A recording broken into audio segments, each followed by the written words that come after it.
So good morning all of you. I hope you all are doing good. Good morning to all of you.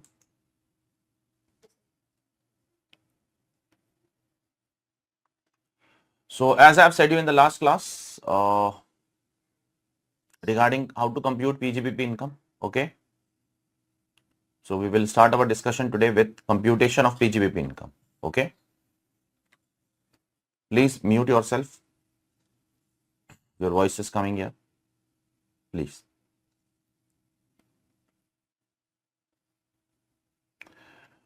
Now, as I just told you all that you have to manage with this line. How to compute PGBP income? You have to manage with this line. In accordance with section 30 to 43D, there is no specific format to compute PGBP income unlike other heads of income. Okay. PGBP income is PGBP is explaining us in a single line that follow 30 to 43D. Now, for example, let's assume that we have followed section 30 to 43D and we are done with section 30 to 43D. Let's assume that. So what is there in section 30 to 43D? There are mainly two things. One is deductions, another is disallowance. Suppose we are done with all the deductions and we are done with all the disallowances. Then what? What after that? I know which all deductions are allowed under income tax law. I know which all disallowances are made under the income tax law to compute PGBP income. What after that? What will I do?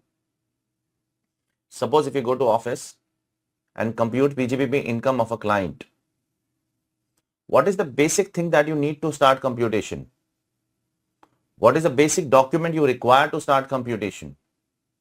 The basic documentation is the books of accounts. Do you agree or not? Please tell me. How will I compute PGBP income without a books of accounts? Without a books of accounts, it is impossible to compute PGBP income. What we do in PGBP? We add few things, we reduce few things, correct? Now, where the hell I will add few things and where the hell from I will reduce few things? There has to be some profit and loss account, right? There has to be a profit in which I am going to make the adjustments. So, learning section 38 to 43D is not going to solve our problem of computing PGBP income. Before learning section 30 to 43D, we need to learn to make a P&L account, to learn to make a books of accounts. And therefore, the income tax law also says the same thing. The income tax law says that you have to keep and maintain books of accounts. So under which section income tax law speaks about maintenance of books of accounts? So it is spoken under section 145. Section 145 of the Income Tax Act speaks about maintenance of books of accounts. Without this section, you cannot imagine to start PGBP income. This section is the base to start PGBP income. That's the reason in your tax audit report. Have you filed tax audit report in your articleship? Have you? Niveda has filed. So Niveda, you might be knowing that, and anybody else who has filed, who is listening to the lecture, you might be knowing they ask one question in the tax audit report, whether the books of accounts are maintained as per section 145. You can go and check. They ask this question in the tax audit report. So as an auditor, we have to say yes or no. Yes, it is maintained. No, it is not maintained. So section 145 talks about books of accounts. And in this section, there are three subsections. Three. Subsection 1, subsection 2, subsection 3. What does these three subsection tells? Subsection 1 talks about that if you are earning income from PGBP or if you are earning income from other source. Okay. If you are earning income from these two heads, then the government is giving you two options. That you either maintain books of accounts as per mercantile system, which is your accrual system. Okay. Or you can also maintain books of accounts as per what? As per cash system. Okay. You can follow either of the two. But whichever method you are following, you have to follow regularly. You cannot change the method on a year-to-year basis. Okay. Listen carefully. So the very first thing over here, which is diverting from your accounts, is cash system. Does accounts allow you cash system? I'm just asking you a question. You are an account student. You are learning accounts in CA Foundation. Tell me please, does accounts allow you to follow books of accounts on cash system? The answer is no. The fundamental principle of accounting is what? Accrual. Yes or no? The fundamental principle on which accounts stands, financial reporting stands, is your accrual system. But tax allow you both. Tax tells you follow mercantile, that is accrual. Tax says you follow cash, whichever is regularly followed by the assessee. You have to follow regular. You cannot follow this approach that in 1 year lot of money came, so you will say no, this year I will follow accrual because lot of money came, so accrual. In 1 year there is lot of money accrued, it did not receive, so you will say I will follow cash system. Are you able to understand what I am trying to say? You cannot change as per your convenience. Once you follow, you have to follow that regularly. That is the reason in tax audit report there is one more clause which says, is there any change in the method of accounting? If yes, state the reasons why you have changed it. There should be a sufficient reason to change method of accounting. You cannot change method of accounting every year as per your convenience. Okay. So tax audit report, I am going to teach you obviously at the end of the syllabus. It is my duty to teach you. It is there in your books also. And I will be teaching you everything, every clause of tax audit report. That is all the 44 clauses of tax audit report from the practical perspective and also from the academic perspective. Don't worry. Okay. So you have to maintain books of accounts as per section 145 subsection 1. Okay. Now, what does second subsection says? Second subsection says that if you are following mercantile system, mercantile means accrual system, then you have to follow some accounting standards. Mercantile accrual system need to be followed. Accounting standard has to be followed in mercantile system. There has to be some standards now. There has to be some consistency between assessees. So which accounting standard I should follow, sir, under income tax? Under income tax, you are not going to follow the accounting standards given by the ICAI or the accounting standard notified by the company law. In fact, you are going to follow the accounting standards given by the CBDT, which are called as Income Computation and Disclosure Standards. CBDT has its own accounting standards. So for the purpose of income tax law, you are not going to follow the accounting standard given by the Institute of Chartered Accountant of India. You will follow the accounting standard given by CBDT. Till 2015, we used to follow the accounting standard given by the ICAI. But from 2015 onwards, CBDT said that ICAI accounting standard should not be followed. We should follow what?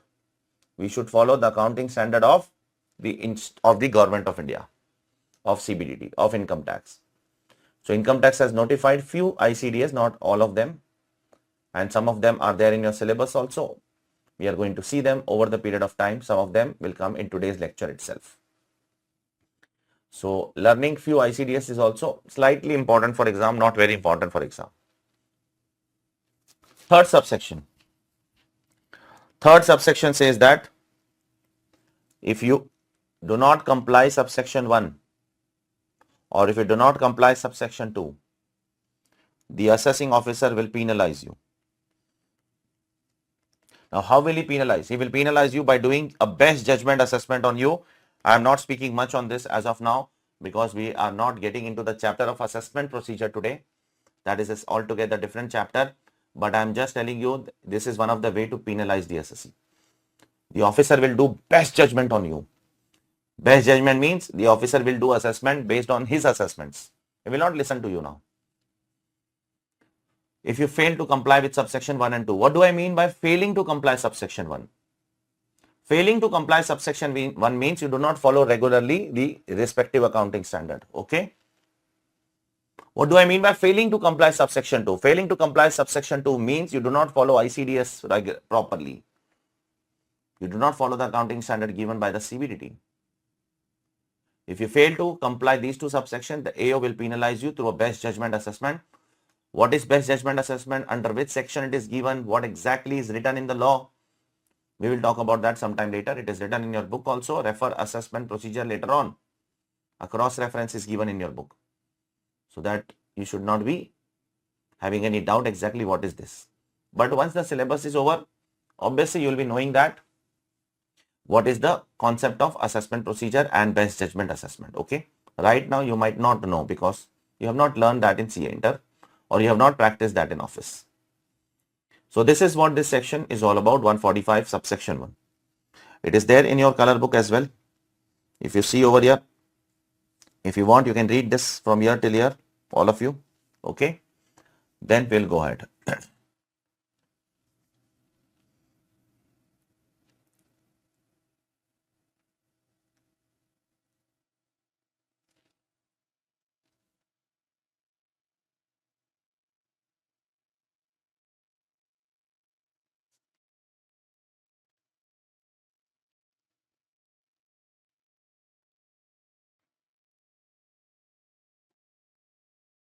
Okay.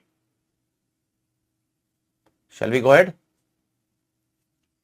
So now let's assume that a PNL is given to us. Obviously, what do you feel, PNL will be given or not to us in the examination?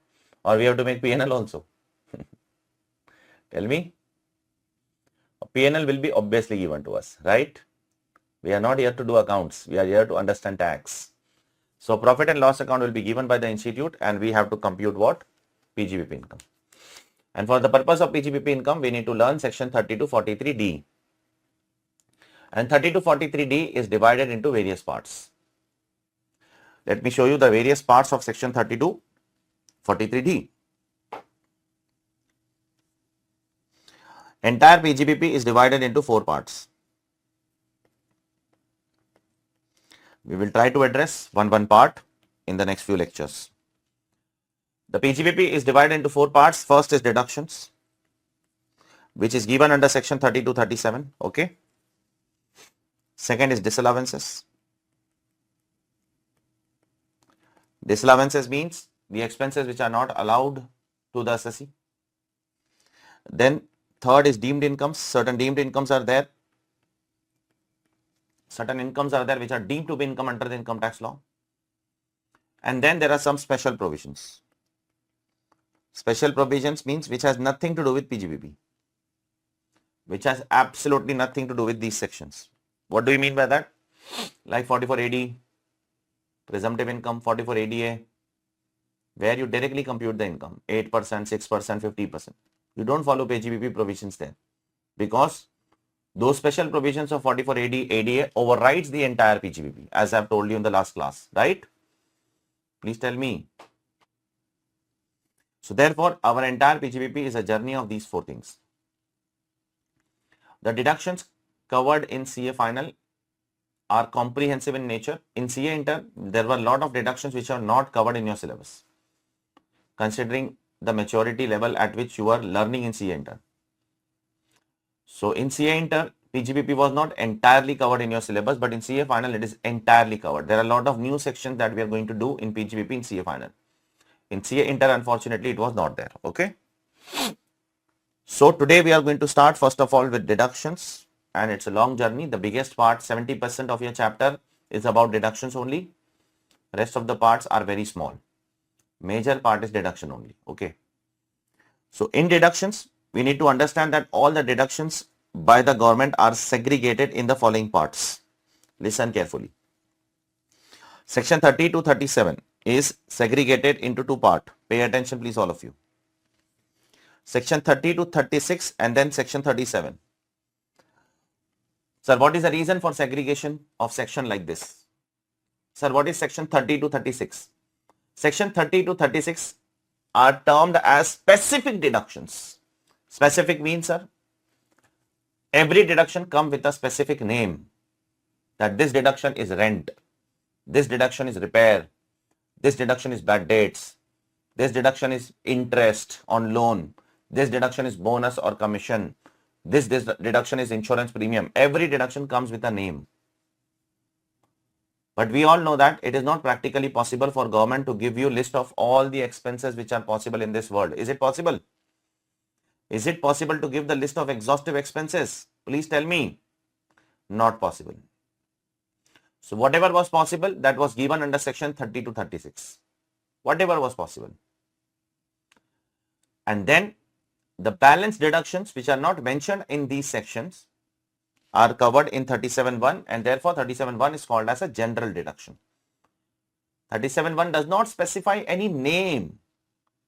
It just gives some conditions subject to which you will get deduction of any expenditure in this world if you fulfill certain conditions. So section 30 to 36 is specific deduction and 37.1 is general deduction. I hope it is clear to all of you. Now, in the specific deduction also, there are two subcategories. In specific deduction also, there are two subcategories. Understanding these things very important before you start with any particular deduction. So, in the specific deduction, there are two subcategories as follows. One is deduction, specific deduction, which is available to every kind of assessee, available to all. All means all kind of businesses. If you are doing a manufacturing business or trading business or service industry, like banking sector, telecom sector, insurance sector, teaching sector, all will get the deduction. And there is second category which is allowed to certain sectors only, not to everybody. Some of the sector which you would have done in CA Inter is like, do you remember that there was a specific deduction in PGBP which was allowed only to scientific research assessees? Remember or not? Scientific research assessees. If you don't remember that, another deduction I will try to remind you. There was a specific deduction under PGBP which is even there in CA Final, where you will get deduction if you open a hospital of 100 bed. Remember? Where you open a hotel of 2-star or above category. Where you open a cross-country pipeline for natural gas, petroleum, oil. So what do you mean by these deductions? These deductions are dedicated to a particular sector, not for everybody. It's not open for everyone. It's only for a particular sector. So all the deductions are categorized in this manner, and that is the reason I have put this particular chart over here. So that for your ease of understanding the subject, this is very, very, very important. Okay. So this is how your deductions are spread out. Specific, general. In specific, two category. Everybody can claim, only few sectors can claim. Is everyone 100% clear with this? So that we can go ahead with our first deduction today. Shall I? So today we are starting with our first specific deduction. We are going to go in this order only. First this, and then general deduction. Okay, we are going to follow this order. Now, I am starting with my first deduction today. And that is section 32 first of all. So what is section 32? It is one of the most important deduction in the entire PGBP. It is the biggest deduction in the entire PGBP. No deduction is as big as this. No deduction. Nothing can come closer to this deduction. And that is depreciation. So section 32 talks about depreciation.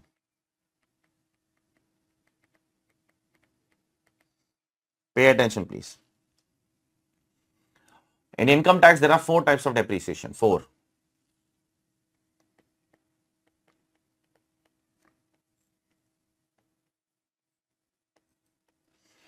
There are 4 types of depreciation under the income tax law. Number 1, normal depreciation under block scheme, which is covered under section 32 subsection 1 clause 2. Additional depreciation under block scheme under section 32 subsection 1 clause 2a. SLM depreciation for power generating units under section 32 subsection 1 clause 1, and terminal depreciation for power generating units under section 32 subsection 1 clause 3. So these are the 4 types of different deductions which are there under what? Under the income tax law in the chapter of PGBP. Okay. Now we are going to talk about all of them one by one in detail. Don't worry about it. Okay. Everything will be crystal clear to you. It is going to be a long discussion. So you have to be patient enough in life. 95% of the discussion is about this one only. This is the most important one for us. Okay. 95% is about this. And rest of the three together will be count for around 5% of the discussion. The rest of the three are very small part. Okay. Are you clear? So 95% discussion will be on this one. So let us start with the first deduction, first depreciation today. That is section 32, subsection 1, clause 2, normal depreciation under the block scheme. Shall I start? Please tell me. So I am starting with normal depreciation under the block scheme. Pay attention, please, all of you. Section 32, subsection 1, clause 2. Normal depreciation under block scheme. Sir, which method it is? It is WDV method. Which method? WDV. Income tax does not believe in SLM method. It only believes in WDV method. Sir, but you have written SLM on the previous page, sir. You have written SLM. Sir, we have seen, sir, on the right hand side, you have written somewhere, don't lie. Yes, I have written SLM. I agree. I absolutely agree. But that is only for a particular sector power generating units, not for everybody. And that I'll speak later on. Okay. That is the second part of our discussion. For most of the assessee, SLM is not relevant. Except power generating assessee, nobody can see towards SLM. Everybody has to follow WDV. Okay. Now, let us start with the discussion. There are a lot of conditions that you have to fulfill if you want to claim depreciation. I wish to claim depreciation on this phone. Okay. I wish to claim, this is an asset. I want to claim depreciation on this phone or on this building in which I am taking lecture or on a car or on any other asset. I have to fulfill a lot of conditions. Condition number 1, pay attention. I need to be the owner of the asset. To claim depreciation, one needs to be the owner of the asset. If you are not the owner of the asset, you cannot claim depreciation under the income tax law. So you will ask me one question. Sir, what do you mean by the term owner under the income tax law? Yes. Owner means what? So the term owner is unfortunately not defined under the income tax law. Even though the word owner is very important, it comes at multiple places under the income tax law. It comes under the house property also, that the assessee should be the owner of the house property. It comes here also in depreciation, that the assessee should be the owner of the asset to claim depreciation. But unfortunately, the term owner is not defined under the income tax law. So to understand the meaning of the term owner, we are going to Supreme Court. And there is one judgment of Supreme Court which tells us the definition of owner. Okay. And the name of the judgment is Mysore Minerals Limited. There was an assessee who bought an asset in March 1999. Okay, he bought a building. I am telling you the facts of the case. You try to tell me whether depreciation will be available or not. Okay. He bought a building. He used the building for business and profession. Okay. Sorry. He paid the amount to the other party. Okay. He paid the amount to the seller to buy the building. You have to pay the amount, right? He got the possession. So in the month of March 1999, I bought the building, I paid the money, I got the possession, I used the building for the purpose of business and profession, whatever is possible from my side, I did all of them. But one thing happened in the next year, that is in June 1999. That is, the registration of the building happened in the next year. And the title got transferred to me in the next year. Okay. So the matter went to the court. Assessee said that I want depreciation year. Year means in 99. The department said that no. In 99, the title is not in your name. You are not the owner on paper. On paper, you became owner in the next year. The matter went to the Supreme Court. And what do you feel Supreme Court would have said? In which year assessee will be called as an owner for the purpose of depreciation? Please tell me. Vishnu. First year itself, sir. First year itself? Has been transferred to me. First year itself. The court also said the same thing. The court said that the word owner is not defined. And therefore the court said that we will define the word owner now. The word owner for the purpose of income tax law means beneficial owner and not legal owner. One who has the control over the asset, one who has the right to use the assets. The person has paid the money, has taken the possession. He has used the building for the purpose of business. It's a mere formality to register the building. Yes or no? That may happen in future. Therefore, for the purpose of income tax law, always remember the term owner means what? Which owner? Beneficial owner and not legal owner. Registration, title, all of them doesn't matter. What matters is who is taking advantage out of it and who has the control over the asset. And once I have paid the money, control will be in my hand only, na? I have paid the money, he has given the possession, the matter is closed. Registration title is a long drawn process. It takes time. It may happen after a few months. It's okay. Okay? From this only, there are many other discussions which come into picture now. Like, sir, who will claim depreciation in case of lease transaction, sir? If I am into the business of leasing, okay, who will claim depreciation in that case? So in that case, CBDT has given a circular which says that a lessor will claim depreciation. Who will claim? Lessor. So if I am in the business of leasing, I will claim depreciation on the asset leased. Another question came, who will claim depreciation in case of hire purchase, sir?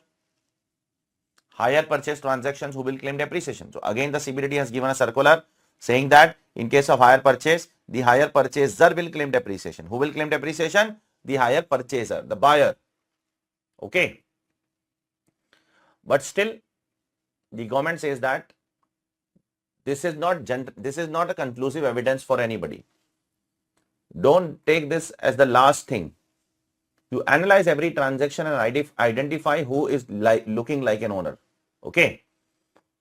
You need to analyze each and every transaction and identify who is looking like an owner. Whomsoever is looking like an owner of the asset may claim depreciation on the asset. Okay.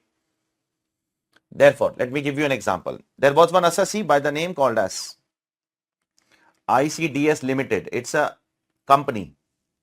It's a non-banking financial company. Okay. Pay attention, please. What has happened in this case? So this is the assessee.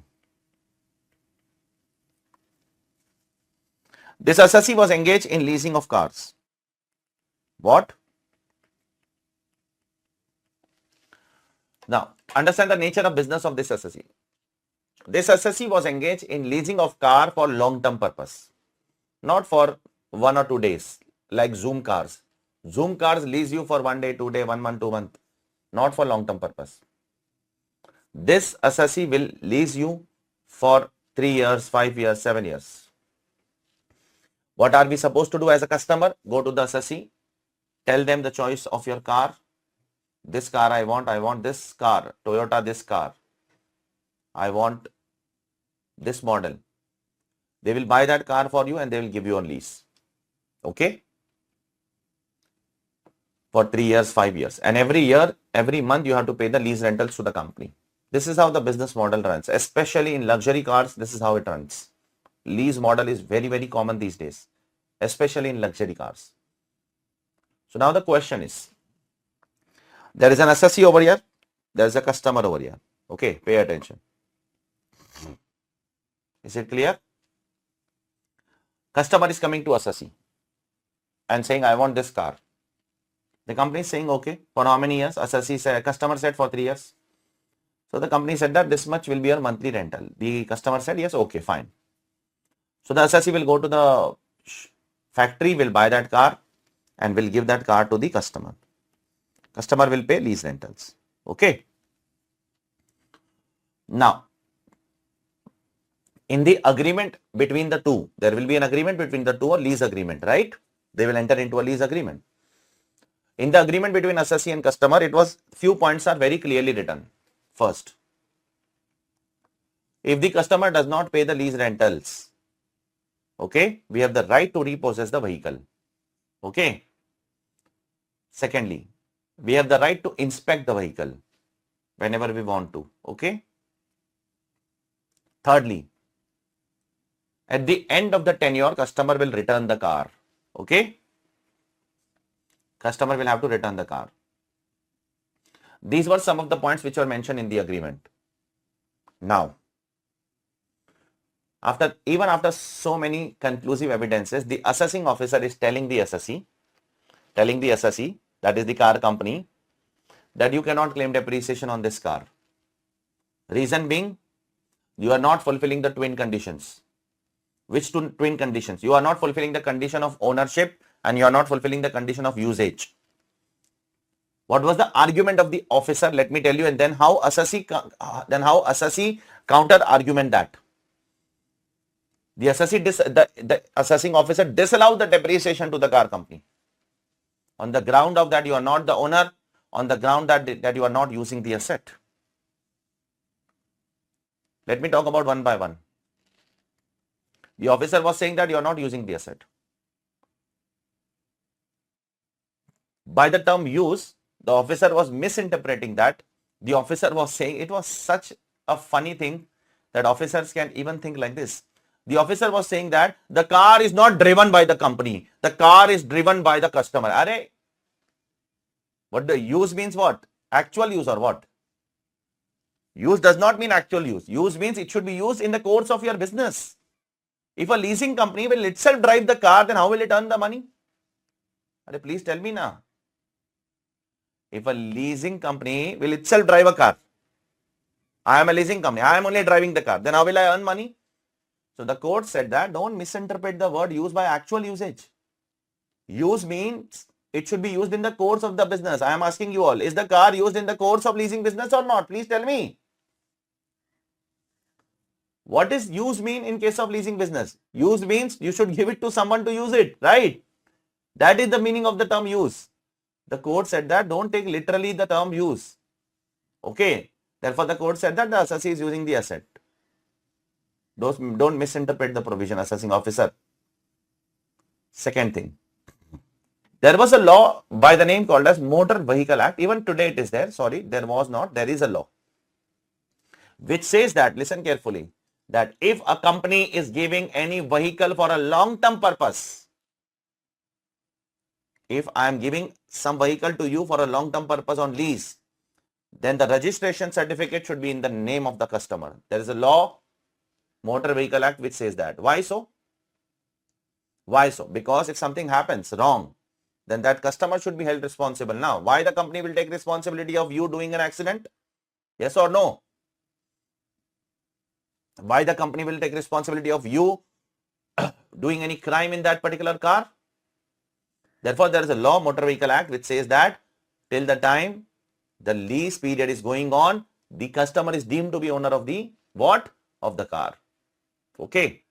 And it should be mentioned in the registration certificate, the car is in the name of the customers, not in the name of the NBFC. And at the end of the lease period, you can transfer back the name. Okay. So, by this phrase, the assessing officer was making another conclusion that see, the customer is the owner. See, the assessee is not the owner. See. See, in the registration certificate, it is customer's name, not the assessee's name. Are you able to understand or not? Please tell me. Assessee is not the owner. See. That's the reason I am not going to give him the depreciation. Again, the court said that deemed owner concept is only for the purpose of Motor Vehicle Act. Don't extend that definition to income tax, please. In income tax, beneficial ownership matters. Legal ownership doesn't matter. Whose name is there in the paper doesn't matter. Who has absolute control over the asset, that matters. And your agreement itself says that the assessee has absolute control. Why? Because assessee has the right to repossess vehicle if the customer does not pay. The assessee has the right to take back the vehicle at the end of the lease period. The proof of ownership lies in the agreement itself. Therefore, assessee is what? Please tell me. Assessee is the owner of the asset. So the point I am trying to say is, who is owner, who is not an owner? It's a matter of facts and circumstance of every case. You have to look into the facts and circumstance of every case. In this same case, if agreement would have said that at the end of the lease period, customers can keep the car. What? Customers can keep the car. Then the matter would have been something else. Are you able to understand or not? Then I can say the customer can claim depreciation and not the assessee. So the facts and circumstance of every case will decide it. I hope it is clear to all of you. Is it clear? Please tell me. So what do you mean by the term owner? Beneficial owner and not legal owner. Okay. In case of lease, who will claim? In case of hire purchase, who will claim? And this case law. Now, the second condition that you have to fulfill to claim depreciation. The second condition you have to fulfill to claim depreciation is you have to use the asset. Okay. You cannot claim depreciation just by buying the asset. Just buying is not sufficient. After buying, you have to use it. And use means what? As per the income tax law, use means active use as well as passive use. Both are considered to be used under the income tax law. Sir, what do you mean by active use? What do you mean by passive use? Active use means actively you are using this laptop, this tablet I am actively using. Am I? Yes, I am. But there is one tablet which I have kept in spare, emergency purpose. Okay. In case this doesn't work, my 8-hour lecture will go in vain. I will lose 8 hours. Therefore, I have kept few things in spare. I have a camera in spare. I have a mic in spare. I have a laptop in spare. I have a pencil in spare. Everything is there in spare. So therefore, the thing is, the income tax law says that even if you use actively and even if you use passively, both will be considered to be what? Please tell me. Used for the purpose of income tax law. In big factories, there are a lot of companies who keep a lot of emergency parts of the machinery as in spare, right? So that in case some parts of the machinery are not working, they can use some other parts, emergency, so that the production is not stopped. So in income tax, section 32 is a depreciation section. It's a section to give benefit, and all those provisions which are made with an intention of giving benefits should be interpreted liberally only. Don't interpret strictly. Okay. Because the intention over here is to give benefits. The intention is to give advantage to the assessee so that they can make investments, so that they can start businesses, so that they can do manufacturing, they can create jobs. And in all these things, if you start to interpret the depreciation provisions in a strict manner, then it will not serve the purpose. Okay.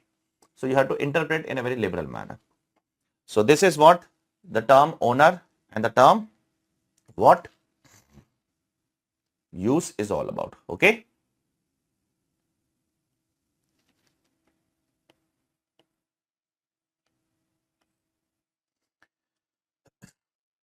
So now I will just come to the textbook now, and I will read for you all the discussion which we have done just now. Okay. Shall we? What do you mean by the term owner? See, this is your main section. This is BEAR Act, the Income Tax Act. Okay. This is your Income Tax Act, and in the Income Tax Act, the main section, it is written that it is owned by the assessee. Can you see this? Please tell me. The assessee should own the asset. Okay. And from this, we came to the conclusion that what is the meaning of the term ownership? What does the term ownership means for the purpose of the depreciation? So depreciation, beneficial owner is relevant rather than which owner? Legal owner. Okay. And it was held by the Supreme Court in the case of Mysore Minerals Limited. Okay. Now in this case, Supreme Court held that depreciation is allowable to the assessee on the building whose possession has been acquired. Possession is acquired, which were used by him for the purpose of business. Assessee is also using. Okay. Even though such buildings were not transferred, but it was not transferred. Assessee was using, possession was acquired, but transfer did not happen. Okay. The registration of the name on the Registration Act is not determinative of ownership. That is not relevant to determine ownership. What has to be seen is the beneficial owner. Is it clear? Therefore, if the assessee has taken the possession of the building in pursuance of an agreement to sell, then is deemed as the owner of the building for claiming depreciation, even if the building is not registered in his name. Is it clear? He can claim the depreciation. Then what do I mean by the term use? Use will include both active use, passive use. Okay. And then you keep something for emergency like fire extinguishers. Are fire extinguisher used on a day-to-day basis? No, it will only be used in case there is any fire, right? Otherwise, it is passively kept for emergency. Yes or no? So, should we get depreciation on fire extinguisher or not? Yes, we should. We should get, even though it is not actively used, but it is for emergency purpose. So, you should get it. And then the last thing, if you want, you can read this particular very important case law of ICDS Limited. Just read it once. So, you understand the book. This is all in detail. Okay. And color book will be all in, because you cannot spend so much time on the day of examination in reading this case law, right or not? In one day, how much you will read here? So we have done this in the class. We will do all these things in the class itself. And while studying, you can directly study from color book. It's okay. Okay. Because revising will be done from there only. And here, if any confusion is there, you can come to the main book and see in detail. Okay.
Done?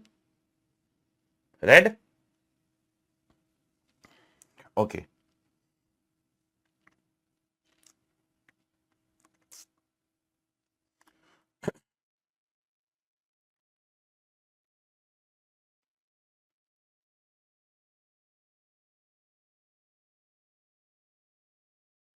So now after the interpretation of the term owner and the term use, I will also make you read from the color book after some time that how it is defined in the color book, how it is defined, use in the color book, owner in the color book. I will make you read. Okay.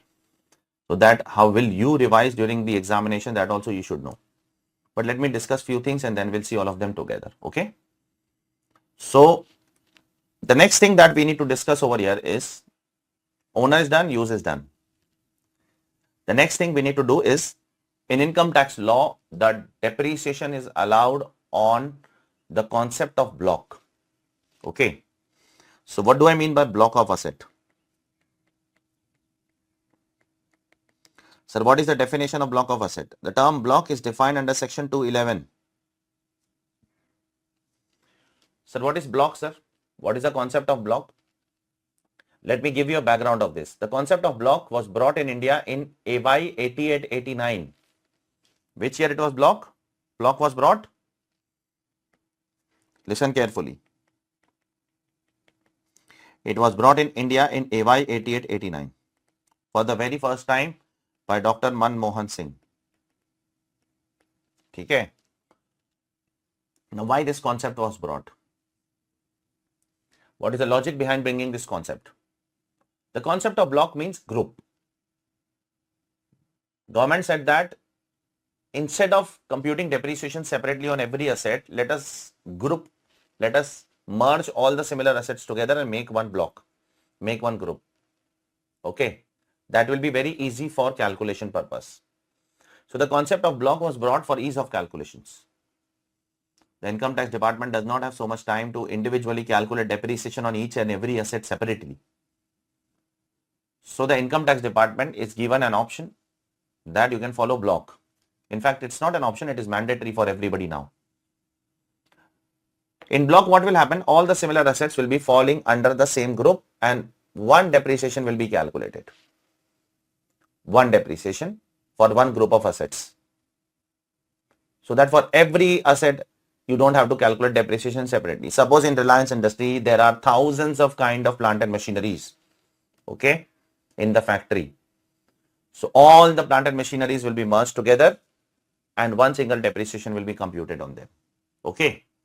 That will be very easy for the calculation purpose. Are you clear? Please tell me.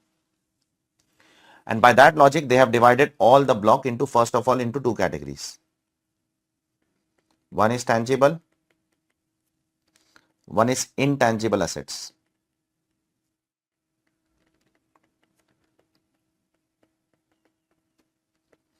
Tangible assets is categorized into following assets. Pay attention. Plant and machinery, okay, furniture, building. And intangible assets has lot of assets like patent, copyright, trademark, etc. Only one thing is excluded from intangible asset and that is goodwill. On goodwill, the government does not give you depreciation. Okay. Apart from goodwill, all other intangible assets are depreciable. Sir, why goodwill is removed? That is a different story that I will tell you in a while. Okay. So on goodwill, depreciation was allowable till 2020. But from 2020 onwards, the government has removed the depreciation on goodwill. Till 2020, it was available. But in 2020, something happened and the government said that from this year onwards, depreciation on goodwill is not available. Okay. So I'll talk about all of them one by one. Sir, depreciation will be available on block of asset? Yes. But which method? WDV. Be very careful. Okay. So now all plant and machineries will be grouped together, all furnitures will be grouped together, all buildings will be grouped together and one depreciation will be computed for them. This will give us ease of calculation. Rather than multiple time calculating different asset, different depreciation, let's compute all of them together. Okay.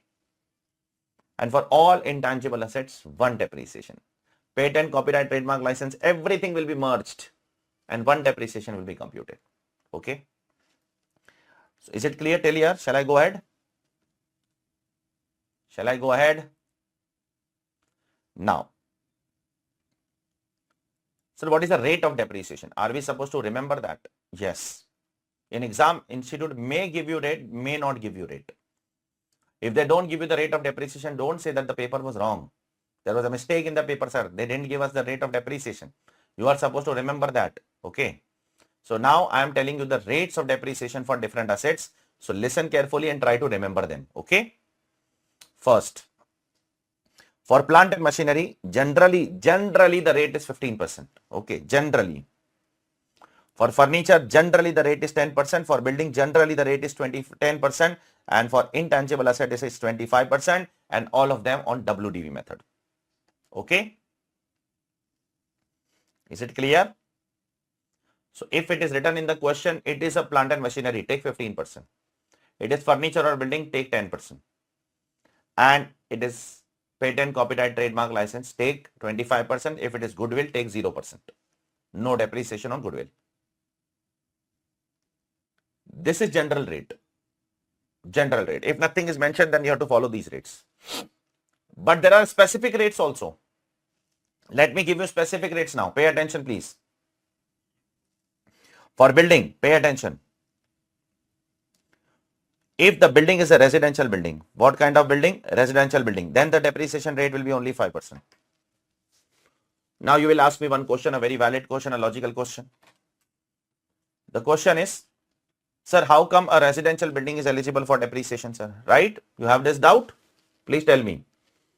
See, I am not saying a residential building will be eligible for depreciation, but if the structure of the building is residential building, then it is eligible for 5%. Let me give you one example. Suppose I am Reliance Industry and I have a residential building which I have given to my employees for staying. So is that building used or not for the purpose of business and profession? Please tell me. But what is the structure of that building? What is the building is used for what purpose? Residential purpose, 5%. Are you clear?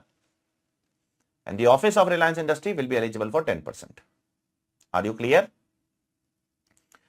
Next, if the building is a temporary structure, what kind of structure? Temporary structure, not permanent. Then the rate of depreciation will be 40%. Is it clear? If the building is what? A temporary structure.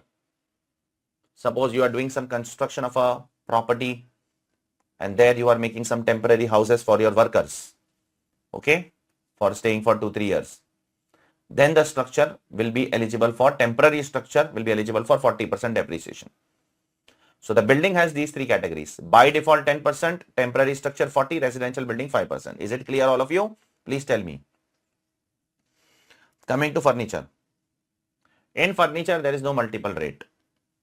All kind of furniture will be eligible for 10%. Are you clear? Please tell me. Okay. Now coming to what? The most important part, that is plant and machinery. Okay. Shall I say? See, computers, aircraft, computer and its peripherals also, like scanner, printer, etc. Okay. Aircraft. Okay. Pollution control equipment. Okay. Windmills. Okay. Professional books. Okay. All of them are considered to be plant and machinery. All. Okay. Computer and peripherals are machinery, plant and machinery, aircraft is machinery, pollution control equipment is machinery, windmill is machinery, and professional books are also machinery. All of them are machineries. And all of them are eligible for 40% depreciation. Is it clear? All these assets are eligible for how much depreciation? 40% depreciation. Shall I go ahead with the next one? The next kind of plant and machinery, ships. Ships are depreciable for 20%. How much?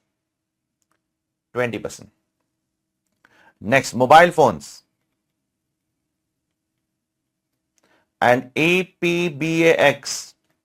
Sir, what is this? EPBAX? I'll tell you.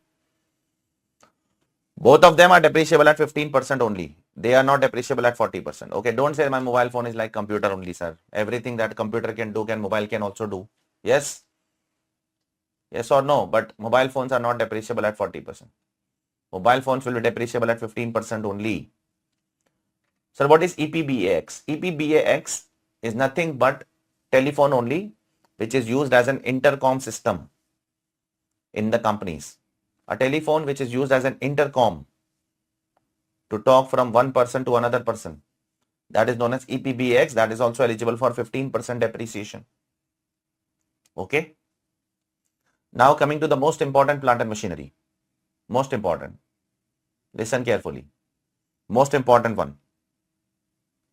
Most important plant and machinery over here is motor vehicle. Motor vehicle is depreciable at 15%.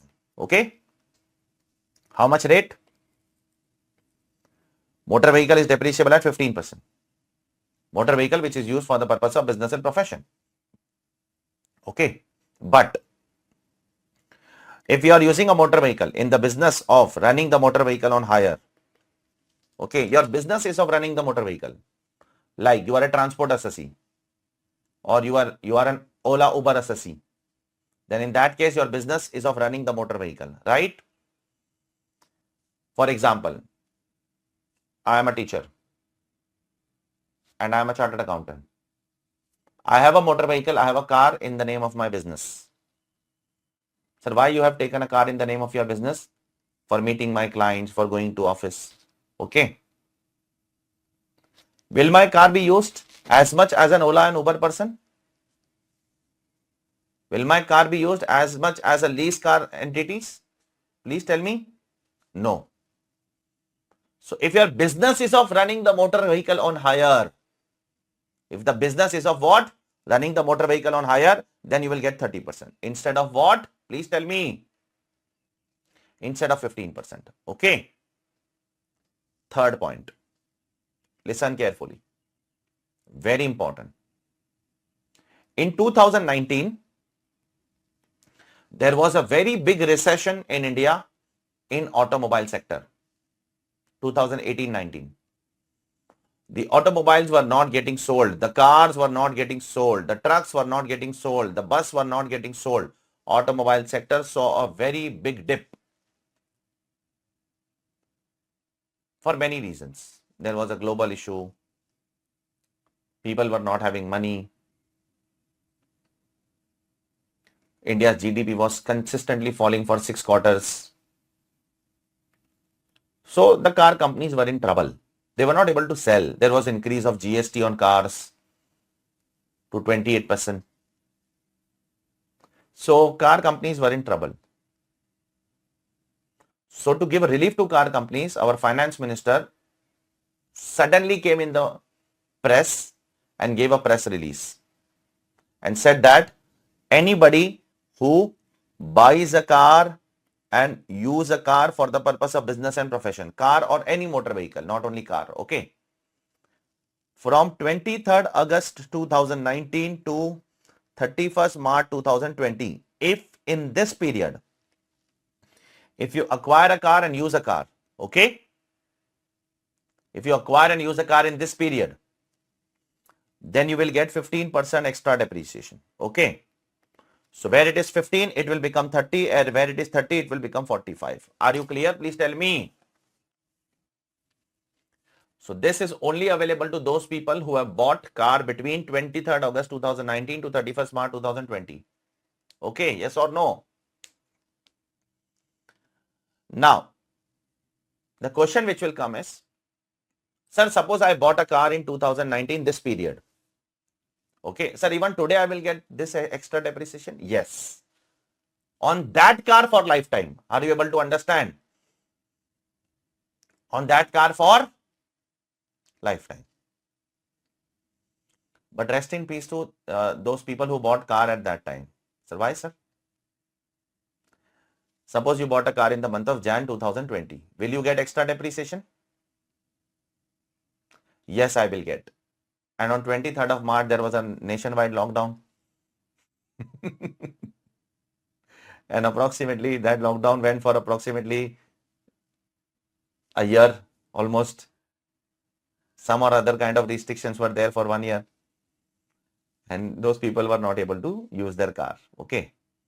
But nevertheless, the finance minister was not aware of that when she announced this. We cannot blame her for that, right? When she announced with a good intention so that people can buy cars with an intention of claiming more depreciation, of saving tax. So she announced it. Is it clear to all of you? Please tell me. Please tell me. So these are the different rates of depreciation. Okay. Now I'll show you all them, which is there in your book. Come to your book. Page number 1.4. Depreciation. Okay. There are 4 types of depreciation as I have told you. Agreed? Okay. Now we are doing the first one, normal depreciation under the block scheme. So what do you mean by the term ownership? It is written in the case of Mysore Minerals Limited. Owner means beneficial owner, not legal owner. Correct? Registration title is irrelevant. What do you mean by lease and hire purchase? In lease, lessor will claim. In hire purchaser will claim. Correct? Then this case law of ICDS. Okay? Then what do you mean by the term use? Use means active use, passive use. Okay? And one thing it is written over here, if you cannot use your asset because of some extraordinary reasons. Okay? You have bought a machinery, but you are not able to use it for extraordinary reasons. Say there is a shortage of raw material. That is the reason I am not able to use it. Okay? I have bought the machinery, but for machinery to put in use, there has to be raw material, na? Without raw material, what will I manufacture? So the raw material was in shortage. So the government said that we will allow you the deduction, don't worry. Okay, that is not your mistake. Okay. Then came the block of asset, which I have just made written on the board also. Plant and machinery 15%, furniture 10%, building 10%, intangible asset 25%. Okay. Then you can see all the rates which I have mentioned over here. You can see over here. One rate I forgot to tell. I'll tell you now. Electric vehicles are depreciable at 40%. Is it clear, all of you? Electric vehicles by default 40%. Okay. So this is where we stand as far as your what? Depreciation discussion is concerned. Shall I go ahead? Shall I go ahead? Okay. Now pay attention. Let me go ahead with the discussion.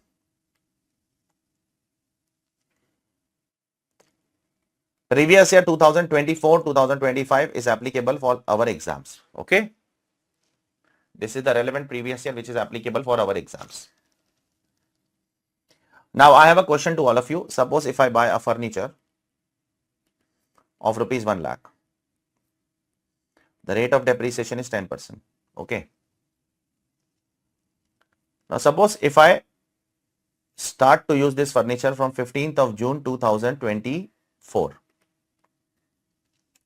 My question to all of you is, how will I get depreciation on this under accounting system, not in tax, under accounts? Under accounts, how do we compute depreciation? Please tell me fast.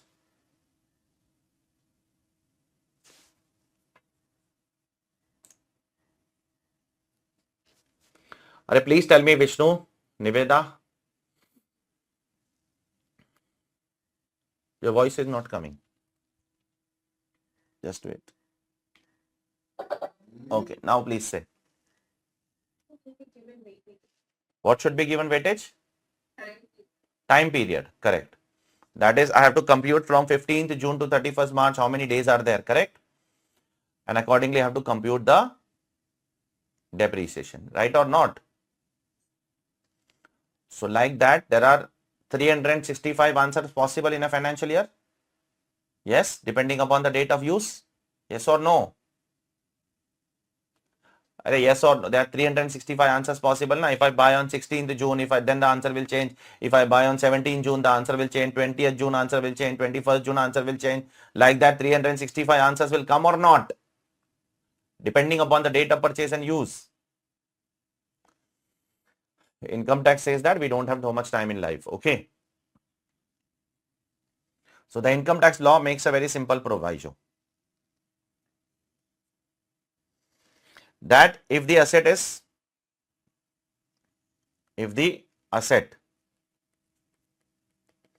is used for less than 180 days, then the depreciation rate will become what? It will become half. And if the asset is used for greater than equal to 180 days, then the depreciation rate will remain full. Okay. We are not going to compute depreciation on a daily basis. Either full or half, that's it. Okay. If it is less than 180 days, half. If it is acquired and put to use in that previous year for greater than or even equal to 180 days, it will be full. Exact 180 days is also full. Okay. Exact 180 days is also going to be full depreciation. Are you clear? Please tell me. Full depreciation will be allowed to you. Now, I will make you read the provision and then I will tell you all to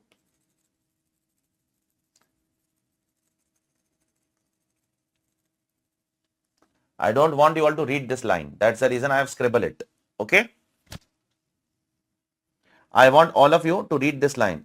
When depreciation rate become half, and I would like to see whether you interpret this line properly or not. Even though you have done this concept in CA Inter, right? It becomes half if it is used for less than 180 days. Have you done or not? Tell me please. You have done it, right? But let me see how you have done it. Let me see. Have you read it?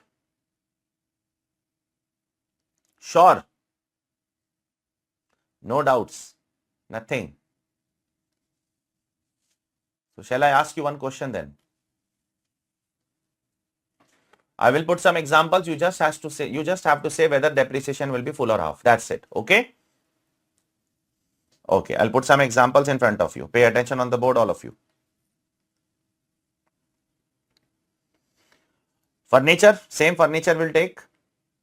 The cost of the furniture is 1 lakh rupees and it is depreciable at 10%. Okay. I purchase this furniture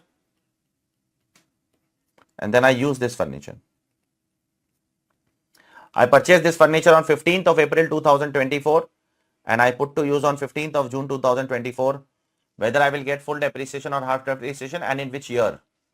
Please tell me.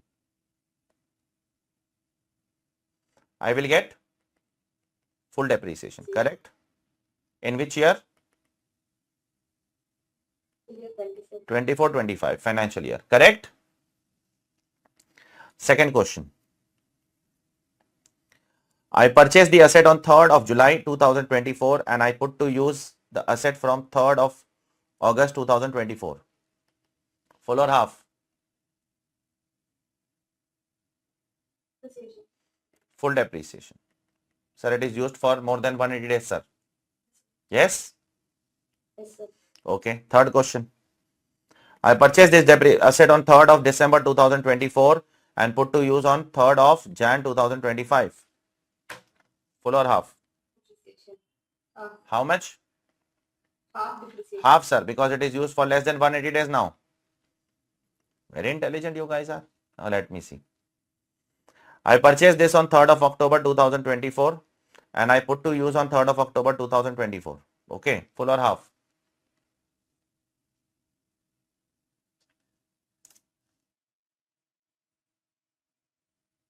Depreciation. Less than 180 days, I think. I think so, no. I want correct answer. Don't think. Tell me with surety. Don't say I think so. Tell me what will happen. All of you, all those who are listening to recording lecture, please, all of you. Half. Niveda? And the answer is full. Okay, with no. That's the reason you should not be in a hurry in CA final. Okay, you have to be very careful with things. What is the provision? If the asset is used for less than 180 days, then it is half. Correct? Yes, sir. What about exact 180 days? It is full. Correct? Are exact 180 days if it is used, it is full or half? It is full. Clear? I have written also on the board. I have made you read also, correct? Greater than equal to 180 days full.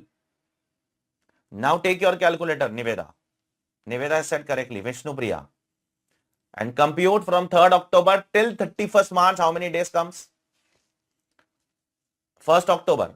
October, how many days? 20? Yes, sir. 20 what? I'm not able to listen. 29. Correct? From 3rd to 31st, 29 October. 29 October. November 30, December 31, Jan 31, February 28 because it's not a leap year, and March 31. Compute. How much it comes to? 180 days. Exact 180 days. The law does not say that if the asset is used for less than 6 months, then half. Yes? The law says that if the asset is used for what? Less than 180 days, then a half. 6 months are not equal to 180 days. Are you clear or not? Therefore, this explains us that 3rd October is our cutoff. If the asset is put to use till 3rd October, then full. If the asset is put to use from 4th October, then half. Are you able to understand? So in income tax, only one date has to be kept in mind. That is 3rd October. If it is put to use from 4th October, then 179. 5th October, 178. 6th October, 177. Yes or no? So like this, you have to keep this 3rd October date in your mind. Are you clear, all of you? Please tell me. Don't make mistake. Once again, okay? My question is not completed. My question continues. Point number 5. So this is the place where you have made a mistake. Don't make a mistake henceforth. Okay. Now suppose I purchased an asset on 15th of March 2025. Okay. Okay. Yes, sir. And put to use on 15th of April 2025. In which year I will get depreciation and how much? Financial year 25, 26. I will get in the next year. I will get in the next year 25, 26. I will not get in the current year. Correct? Yes, sir. How much depreciation will be allowed in the next year? Depreciation will go. Full depreciation will be allowed in the next year. In the current year, I'm not going to get any depreciation because I'm not using the asset. Yes or no? Next question. 15th March 2025, I am purchasing, and 15th March 2026. Here I am purchasing, here I am using. In which year I am going to get depreciation? First of all, tell me that. Again next year. Okay? 25, 26. In the year of purchase, I cannot get depreciation because I am not using the asset in the year of purchase. I am using the asset in the subsequent year. Are you clear or not? Please tell me. Now the question is,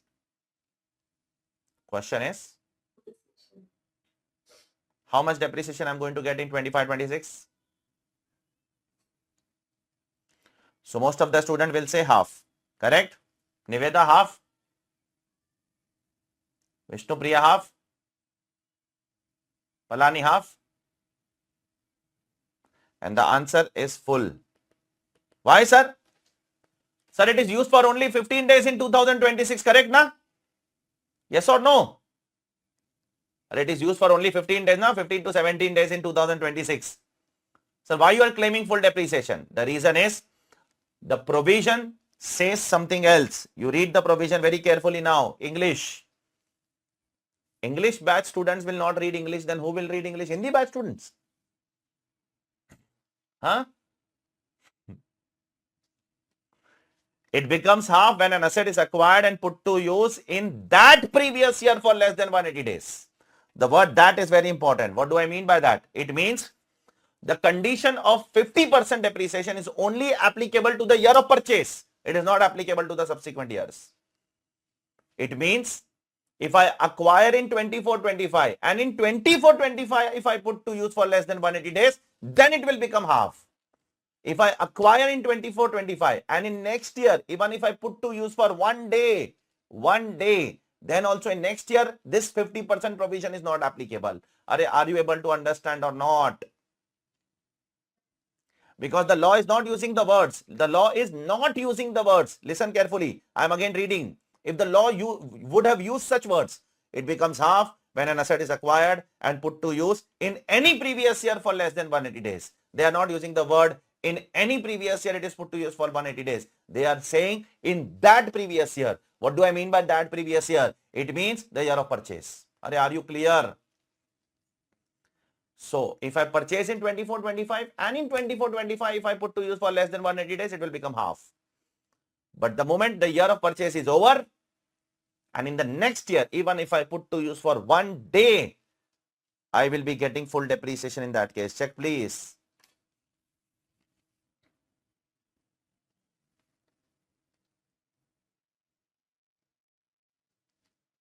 Is it clear to all of you? Tell me please. I hope it is clear. Okay. Now, there are a few more things which I would like to clarify before we can go ahead with some big discussions for the day. And few things are as follows. Pay attention, please. The first thing is, sir, I hope the rate is clear to everyone and when it becomes half is also clear to everyone. Please tell me. Palani, pay attention. Now, few things I would like to explain first of all before we can go ahead with some big discussions for the day. Sir, what do you mean? Sir, is there any definition of plant, machinery, furniture, building under the income tax law, sir? Is the words defined? So let's see whether these terms are defined or not. Okay. So the term building is not defined. So if it is not defined, understand in common language. Okay, understand as per the dictionary. If for any term there is no definition in the law, you have to understand as per the common language, as per day-to-day language. So the term building is not defined. Okay. Sir, what about the term furniture? The term furniture is also not defined under the income tax law. Okay. Not defined. Sir, what about the term machinery? Machinery is also not defined. What do I mean by machinery? Go and watch Three Idiots. Have you watched Three Idiots movie? No, not one. Forget it. Leave it. It's an Hindi movie. Leave it. Okay. Palani, you have watched na Three Idiots? He explained the meaning of machinery that Chatur explains or not? Palani? You have seen na? What is machine? Forget it. In income tax law, the definition of machine is not there. Okay. What do you mean by the term plant? Yes, the term plant is defined. This is the only term which is defined under the income tax law. Okay. Sir, how it is defined? It is where it is defined, how it is defined. It's not very important for exam, but still I am explaining you once. It is defined in section 43, subsection 3. Okay. So how it is defined? It is defined in an inclusive manner and also in an exclusive manner. Plant includes few things, plant excludes few things. Okay. Few things are included in the definition of plant and few things are excluded in the definition of plant. Okay. So definition of plant is here under 43.3. Definition of plant. See. Plant includes ships. Ships are plants. Okay. Vehicles are also plants. Books are also plant. Scientific apparatus are also plant. Surgical equipments are also plant. Now, some people took the definition of plant very literally. Okay. What does the first thing that come to your mind when I say plant? Trees, right? Leaves. Yes or no? Tell me now, please. Even in dictionary, that is the first thing. You go and see the Oxford dictionary. The first definition of plant is this only. And second definition is their factory, etc., which is installed in factory. The first definition is nature only, plant. So some people started taking literally. So government clarified that plant does not include few things. Okay. Plant does not include tea bushes. Plant does not include livestock. Plant does not include. Why sir tea bushes are not included in plant? Because for them there is separate section which will come later on. For assessees engaged in tea bushes, manufacturing of tea. For livestock there is a separate section. Assessee who are maintaining livestock, there are separate deductions for them. Don't consider that as a plant. For building is not a plant. For building there is a separate category of asset. Don't consider building as a plant. Don't consider furniture and fitting as a plant. Building is a separate asset. Furniture and fitting is a separate asset. Don't mix both of them, please. You are not allowed to mix both of them. So it's a very small definition, nothing great as such. Next small thing, one or two small things that I would like to say to you all before we go ahead with some very important discussion for the day. In income tax law, it is mandatory to claim depreciation. Okay. If you want to claim, you claim. If you don't want to claim, still you have to claim. Okay. So for consistency purpose, income tax law has said that everybody has to claim depreciation. You cannot say that I don't want to claim depreciation in this year. Next year I will claim. Then again next year I won't claim. Then again next year I will claim. Then next year again I won't claim. You cannot say all these things. There is a provision in the law which says that it is mandatory to claim income tax depreciation. Every year you have to claim depreciation. If you are using asset for business and profession, claim it. If you are not using it, don't claim. As simple as that. Okay. And the last thing as of now, which you have done in CA Inter also. In case of block of asset, you have to be very careful with one thing, that on 31st of March, that is on 31st of March 2025, that is the last day of the financial year. If you want depreciation, then two conditions have to be fulfilled. What? Two conditions. So on the last day of the financial year, if you want to claim depreciation, what has to be done? Two conditions has to be fulfilled by you. Two. First, your block on the last day must be positive. It means in the block, the amount column should be positive. Okay. Now what do I mean by this? I'll explain you with the help of example. Don't worry. Okay. Just wait. On the last day of the financial, does your block includes lot of assets? Please tell me. Does your block includes lot of assets? Does your block include different category, different assets or not? Of same category. I'm not saying different category. Different assets of same category. So the total of all the assets in amount column should be positive. Are you clear? It should not be negative. And second condition, the quantity should be at least 1. How much? At least 1. It should not be 0. Are you clear? The quantity has to be at least 1. It should not be 0. Are you clear? Please tell me. If these two conditions are fulfilled, you will get depreciation. Let me give you an example. For example, this is opening WDV. This is quantity column. This is amount column. In opening WDV, there were two assets of 2 lakh rupees. Okay. I purchased one asset for 1 lakh. And therefore, there are 3 assets for 3 lakh rupees. Okay. Is my amount column positive? The answer is yes. Is my quantity column becoming 0? No. There are 3 quantities. So this is an ideal situation to claim depreciation. Are you clear? Now, suppose something like this happened, that you sold some assets. Say you sold one asset. Then your quantity is 2. Okay. But you sold that one asset for 5 lakh rupees. So your amount column became negative. Now you cannot claim depreciation. Are you clear? Please tell me. Are you clear? Because the amount is negative.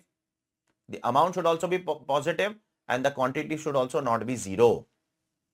Take another example.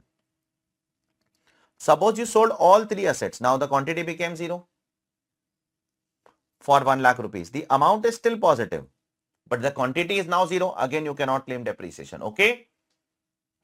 Both the places we want some positive numbers. Okay. In quantity column also, we want at least one positive number. And in amount column also, at least I want 1 rupee positive. Are you clear? If you want to claim depreciation under the income tax law. So these are some of the small things which we have done. Now, if you want to read it, you can read it once from your book and then we go ahead. Okay.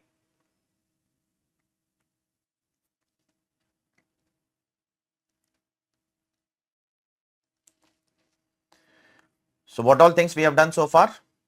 Coming to this main section. Okay. And from this main section, we will see which all things we know. In respect of building, is the term building defined? Please repeat now.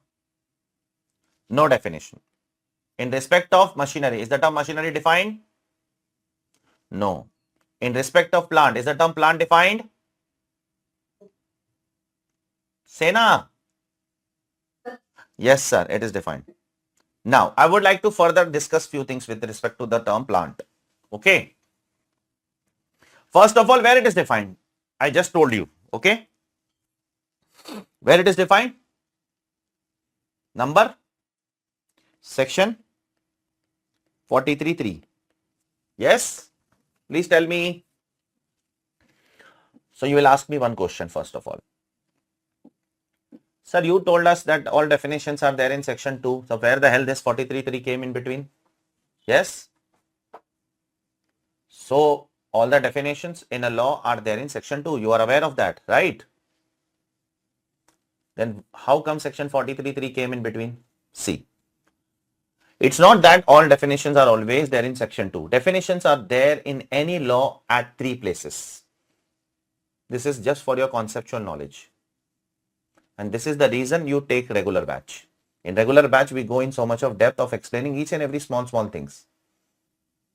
In exam oriented fast track and all, we will not explain you all small things because time is a constraint over there. Okay. Therefore, there are 3 places where you will get definitions. First, section 2, definitely. The section 2 definitions are applicable to the entire act. Entire act. In the first line of section 2, it is written that for the purpose of this act, these definitions are given. Okay. Then comes definition. You might find definitions at multiple places in between. In section 43 you will find, in some other section you will find. So if you randomly find any section now where you get some definitions, right? Like here plant is defined suddenly in 43. Yes. It means this definition is only applicable to this chapter. Okay. So before section 43, it is written for the purpose of this chapter, plant means this. Are you able to understand? Or plant includes this? Are you able to understand or not? Now the third kind of definitions are there within a section. Within a section, there will be a section. Inside that, there will be a small explanation. And inside that, they will tell you for the purpose of this section, the meaning of this term is this. Okay. So the definitions are of three types. With one is, which is act specific. Okay. One is chapter specific. Okay. One is section specific. Are you clear? Please tell me. So henceforth, if a definition comes in between, don't be surprised with that. Understand that it can come in between. Okay. I hope it is clear to all of you. So section 43 subsection 3 defines plant. Now just some time before I showed you the definition of plant, right? Can you just remember few things out of that? What does plant include? What plant does not include? Can you tell me few items out of that if you remember? What does plant include? Ships. Plants includes what first of all?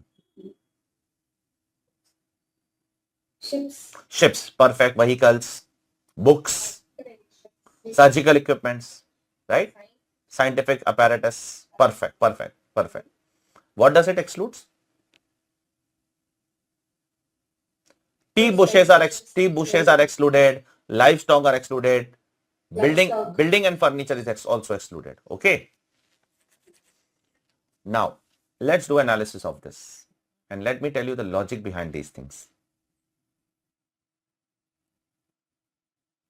There is no definition of plant under the income tax law. It means when I say there is no definition, there is no exhaustive definition. What is the meaning of plant? Not there. What does it include? What does it exclude? We are just giving an illustration. Meaning is not given under income tax law, unfortunately. So if a meaning is not given, we will follow what? We'll follow the common language, dictionary language, common parlance. And as per the common parlance, as per the day-to-day language, as per general English, the word plant means any apparatus or tool which is necessary to discharge any function. Any tool which is necessary to discharge any function is a plant. By that logic, this pen is a plant. Because this is a tool which is necessary to discharge my teaching functions. By that logic, this mic is a plant. By that logic, this class is a plant. This studio is a plant. By that logic, everything is a plant. Now, there were some industries. Listen, Vishnupriya, Palani, Niveda. There were some industries who are misusing the definition because it is not exhaustively defined under the law. Around 21 years back, in 2003, there were some industries. Listen the name of the industries. Hotel industries. Do you agree hotel industries have to make a specifically designed buildings? Do you agree? Do you agree a hotel has to make a specifically designed, a normal building can be converted into hotel without construction, without modification? Tell me now. Is it a specifically designed building? Do you agree a theater has to be a specifically designed building? Do you agree a hospital has to be a specifically designed building? Yes, it has to be. In hotels, there has to be banquets, there has to be rooms, there has to be restaurants, there has to be gyms, there has to be pubs, there has to be swimming pool. It's a specially designed building. In hospital, there has to be various categories of different rooms. There has to be testing labs. There has to be waiting room. There has to be OPDs for different doctors. There has to be X-ray machines, etc. Specially designed building. In theater, there has to be a big dome, big theater, big screen. There has to be different kind of chairs. There has to be a canteen outside the theater. There has to be big washrooms. It's a differently designed building. So the assessee used to make an argument that, a theater assessee used to make an argument that this entire structure is an apparatus for running my theater business. The hotel business assessee was saying that this entire hotel structure is an apparatus for running my business. Without making that this huge structure, I cannot run my business. The hospital assessee was saying that this entire structure is what? A tool or apparatus for running my business.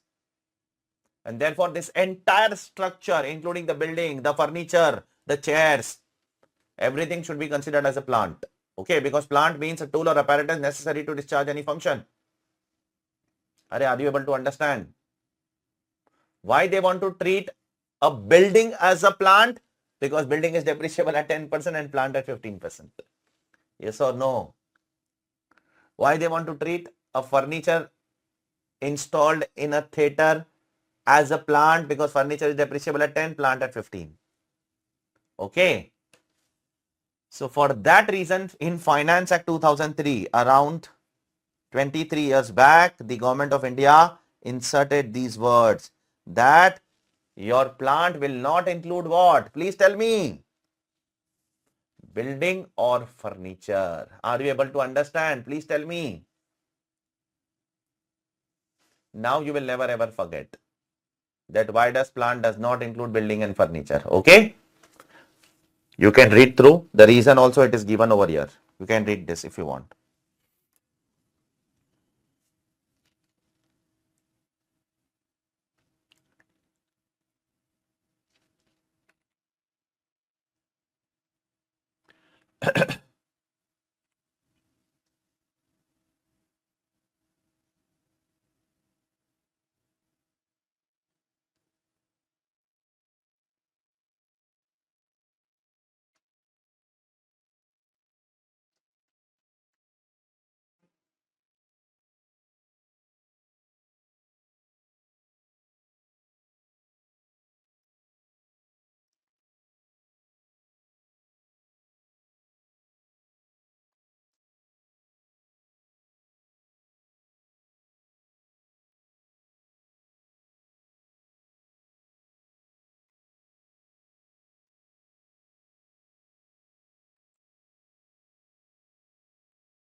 Is it clear?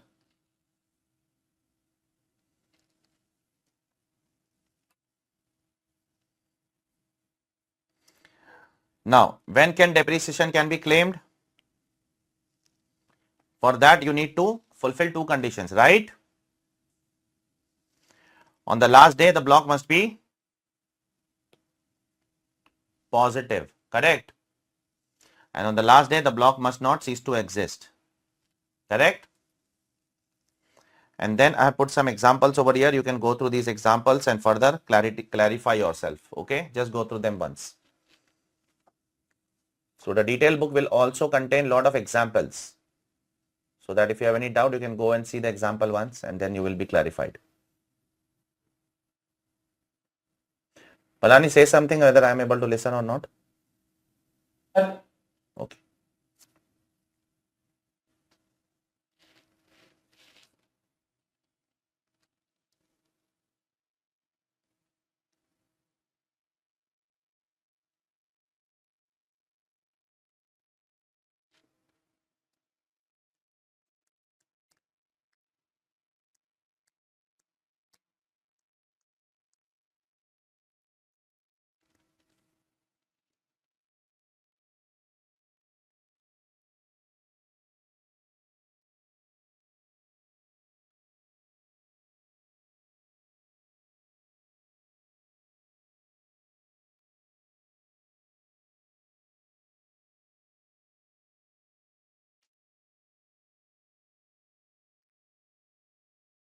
Done?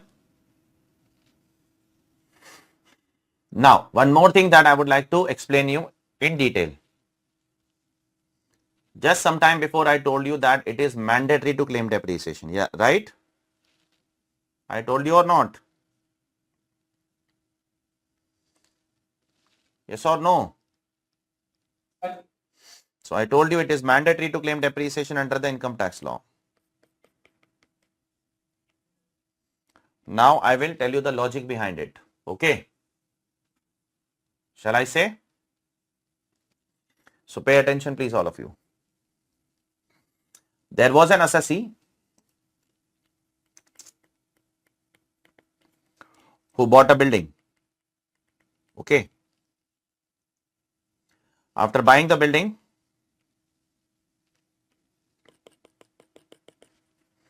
I will write this over here.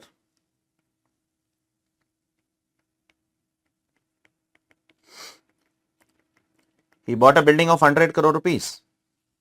Okay. Now after buying the building, what he did?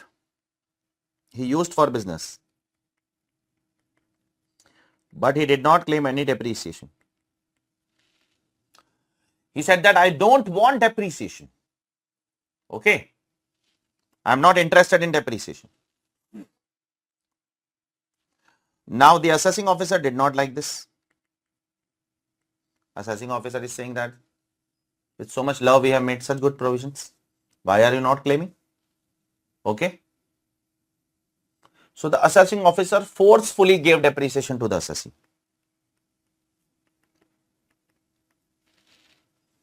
Now obviously after claiming depreciation the income will fall, correct or not? And the assessing of such a kind-hearted assessing officer have you ever seen in your life? Please, Niveda, have you seen such a kind-hearted assessing officer in your life? Who will himself give you depreciation deduction on his own without you asking for? In fact, you are saying I don't want, still he is giving you. Okay. So he gave you depreciation and he also gave you what? The refund. He gave you a refund. And assessee is also mad. Assessee said that I don't want, yeah. I don't want, and assessee went to Supreme Court. Okay. Assessee challenged that I don't want depreciation. Why the hell you are giving me depreciation? I don't want. I don't want refund, you take. And assessee went to Supreme Court. This happened around 26 years back in 1999. Now you will think why assessee will do such things, right or not? We cannot digest this concept. Yes, it's difficult to digest. Matter went to Supreme Court and Supreme Court gave a judgment that it is not mandatory to claim depreciation. It is nowhere written in the law that the assessee should claim depreciation. And the Supreme Court said that it is on the assessee whether he wants to claim or whether he does not want to claim. It is on the assessee. It is not mandatory to claim depreciation. Okay? If assessee wants to claim, he will claim. If assessee does not want to claim, you cannot force him to claim. You cannot put force on him that you have to claim depreciation. You cannot do that. Okay? So this judgment was against whom? Against the department. Correct? The department was forcefully giving, but the court said that don't put burden, don't put pressure. If the assessee wants to claim, he will claim. If it doesn't want to claim, he will not claim. It is nowhere written in the law that it is mandatory. So in Finance Act 2001, the Government of India made an amendment overriding this judgment. Can Nirmala Sitharaman override a Supreme Court judgment in the Parliament? That one fundamental question that I am asking to all of you. Does the government has the power to override a Supreme Court judgment and make a law? Please tell me. Alright, it's a fundamental question which is applicable for any law. Yes or no, or not aware? Tell me something at least. Niveda, I am not able to listen your voice. No, government cannot do this. Vishnu Priya, government cannot do this, or the government can override a Supreme Court judgment. They can't. They can't? And the answer is wrong. They can. Okay. If a Supreme Court gives a particular judgment, the government has a power to go to Parliament and amend a law A Supreme Court judgment does not mean that it is applicable till eternity. It is only applicable till the time the law is not amended. Okay. A Supreme Court is not one. Understand the powers of different authorities. Supreme Court does not have any power to make law. Supreme Court only has the power to interpret a law. Okay. The power to make laws is with the parliament. And in parliament, they can amend any law. Even if the Supreme Court says this is the treatment, the government can change that treatment. So there are plethora of case laws which are amended by the government of India. In fact, most of the amendments which are made by the government now are done by overriding the Supreme Court judgments only. Some of the judgments which are in favor of the SSC, where SSC is misusing, so the government has to amend that in the parliament so that that misuse should not continue. You'll come to know how this provision was misused by the SSC. You'll come to know in a while, in next 5 minutes. So don't be under an impression that Supreme Court judgment cannot be overridden. It can be. Yes, not through a circular, not through a notification, but through a parliamentary process, through an amendment in the Act. Okay. They can make an amendment in the Act. Plus that amendment will not be applicable to this SSC. This is also important. The SSC who has fought and won, that new amendment will not be applicable to this SSC. Are you able to understand? Who has won the case? It will be applicable to other SSCs. Okay. Who may misuse the provision like this in future. Okay. So what is gone is gone. This SSC has won the case. The government cannot amend this SSC's provision. This SSC's will, for this SSC, the old provision will apply. Okay. And for new SSC's, new provision will apply. So the point is, the Supreme Court judgment was overridden by the government, and the government made this particular provision that it is mandatory to claim depreciation. Okay. Absolutely mandatory. If you are using an asset for business or profession, you have to claim depreciation. You cannot give an excuse that I don't want to claim. You cannot say that if I wish to claim, I will claim. If I don't want to claim, I will not claim. You cannot take, these options are not there with you. Now the question is, why the government has made it mandatory? If somebody does not want to claim, let them not claim now. If they don't claim, their income will increase. If their income will increase, their tax will increase. You will get more tax only now. Yes or no? Why the government is forcing? So there is a hidden logic behind it. Okay. What is the hidden logic? Let's take one numerical example. Suppose an SSC buys a building of 100 crore. And if he claims depreciation, okay,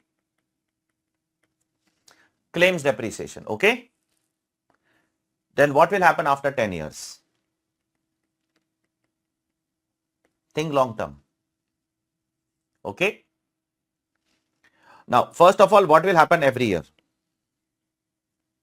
First of all, every year the SSC will claim depreciation, correct? On that, the SSC will save tax. Yes or no? Now, suppose the amount of depreciation claimed by the SSC in 10 years, I am taking a fictional number. So, say in 10 years, the SSC has claimed 70 crores. Okay. Every first year 10 crore, second year 9 crore, WDV method. Okay. So, like that, a fictional number I am taking. I am not getting into the exact numbers. So, in 10 years, suppose SSC claims 70 crores. So, what is the advantage to the SSC? On this 70 crore, SSC will save 30% tax. Do you agree? On depreciation, SSC will save tax or not every year? So, on entire 70 crore, SSC will save 30% tax. So, SSC will save 21 crore tax saved over the period of 10 years. Is it clear to all of you? Yes. So, till here, claiming depreciation looks very good. It looks beneficial, right? Now, the real picture will start now. Suppose after 10 years, this building is sold for 200 crore. Okay, it's an appreciating asset. Now, when it is sold for 200 crore and you have already claimed depreciation, is building forming part of block? Yes, it is.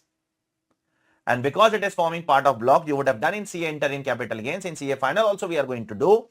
You have to compare with your selling price with the WDV of the asset. You cannot compare with the cost now. And the WDV of the asset is only 30 crore because 70 crore is depreciation.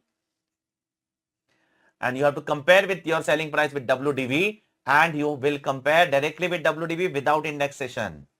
Because in block of asset, you don't get indexation also. Yes or no? In block of asset, you don't get indexation. Therefore, on 170 crore, in block of asset, one more thing has to be kept in mind, that the gain is always short term. And because the gain is always short term, you have to pay 30% tax on 170 crore also. So on 170 crore, 30% tax will come to how much? Around 51 crore of tax. So to save 21 crore, you have to pay 51 crore when you sell the asset. Yes or no? Rather than that, assessee was saying that I don't want this. Okay. I don't want to save tax on depreciation. I don't want to put my asset in the block. Okay. Don't give me depreciation. So if he doesn't claim depreciation and if he sells the asset after 10 years, then first of all, he can sell the asset with an indexation, right? Secondly, he will get the cost of entire 100 crore. Thirdly, long-term capital gains are subject to 20% tax. Yes or no? So what is more beneficial? What will you do as an intelligent assessee? Tell me now, please. Will you claim or you will not claim? I will not. I don't want. At least for immobile properties, I don't want. Where the price appreciate. Right or not? For plant, machinery, furniture, the prices don't appreciate. Those depreciate. So there it will not impact me much. Right? But for real estate, it will impact me. Therefore, the assessee went to the Supreme Court and said that I don't want depreciation. Supreme Court said that don't take. It is nowhere mentioned it is mandatory. So the government of India made an amendment saying that it is mandatory to claim depreciation. So now nobody can say that I don't want. Is it clear to everyone? Please tell me. Now no assessee can say that I don't want depreciation. Okay. I hope it is clear to all of you. Is it?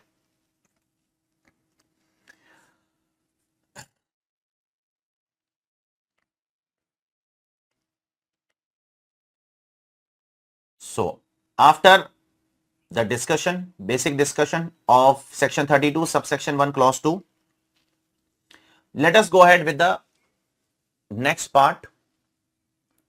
What all things we have done so far? What do I mean by the term owner, right? What do I mean by the term use? What do I mean by the term block? Then rates of depreciation, correct? When depreciation becomes half? Yes. What is the definition of plant? It is mandatory to claim depreciation. And to claim depreciation, you have to fulfill two conditions. Is it clear to all of you till here? Everything is there in the mind? Everything has to be there in the proper flow. Okay. Now, the next discussion which I am doing as of now is the second depreciation. Then I will again come back to the first depreciation. Okay. I'll again come back to 32 subsection 1 clause 2. But right now I am starting with section 32 subsection 1 clause 2A, which is additional depreciation. Okay.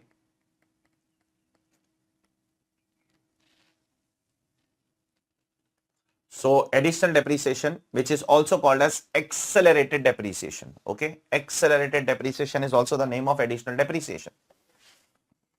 Sir, what is this depreciation? And to whom it is available? Listen carefully. It is an extra 20% depreciation given to you along with the normal depreciation. Normal plus 20% additional. Okay.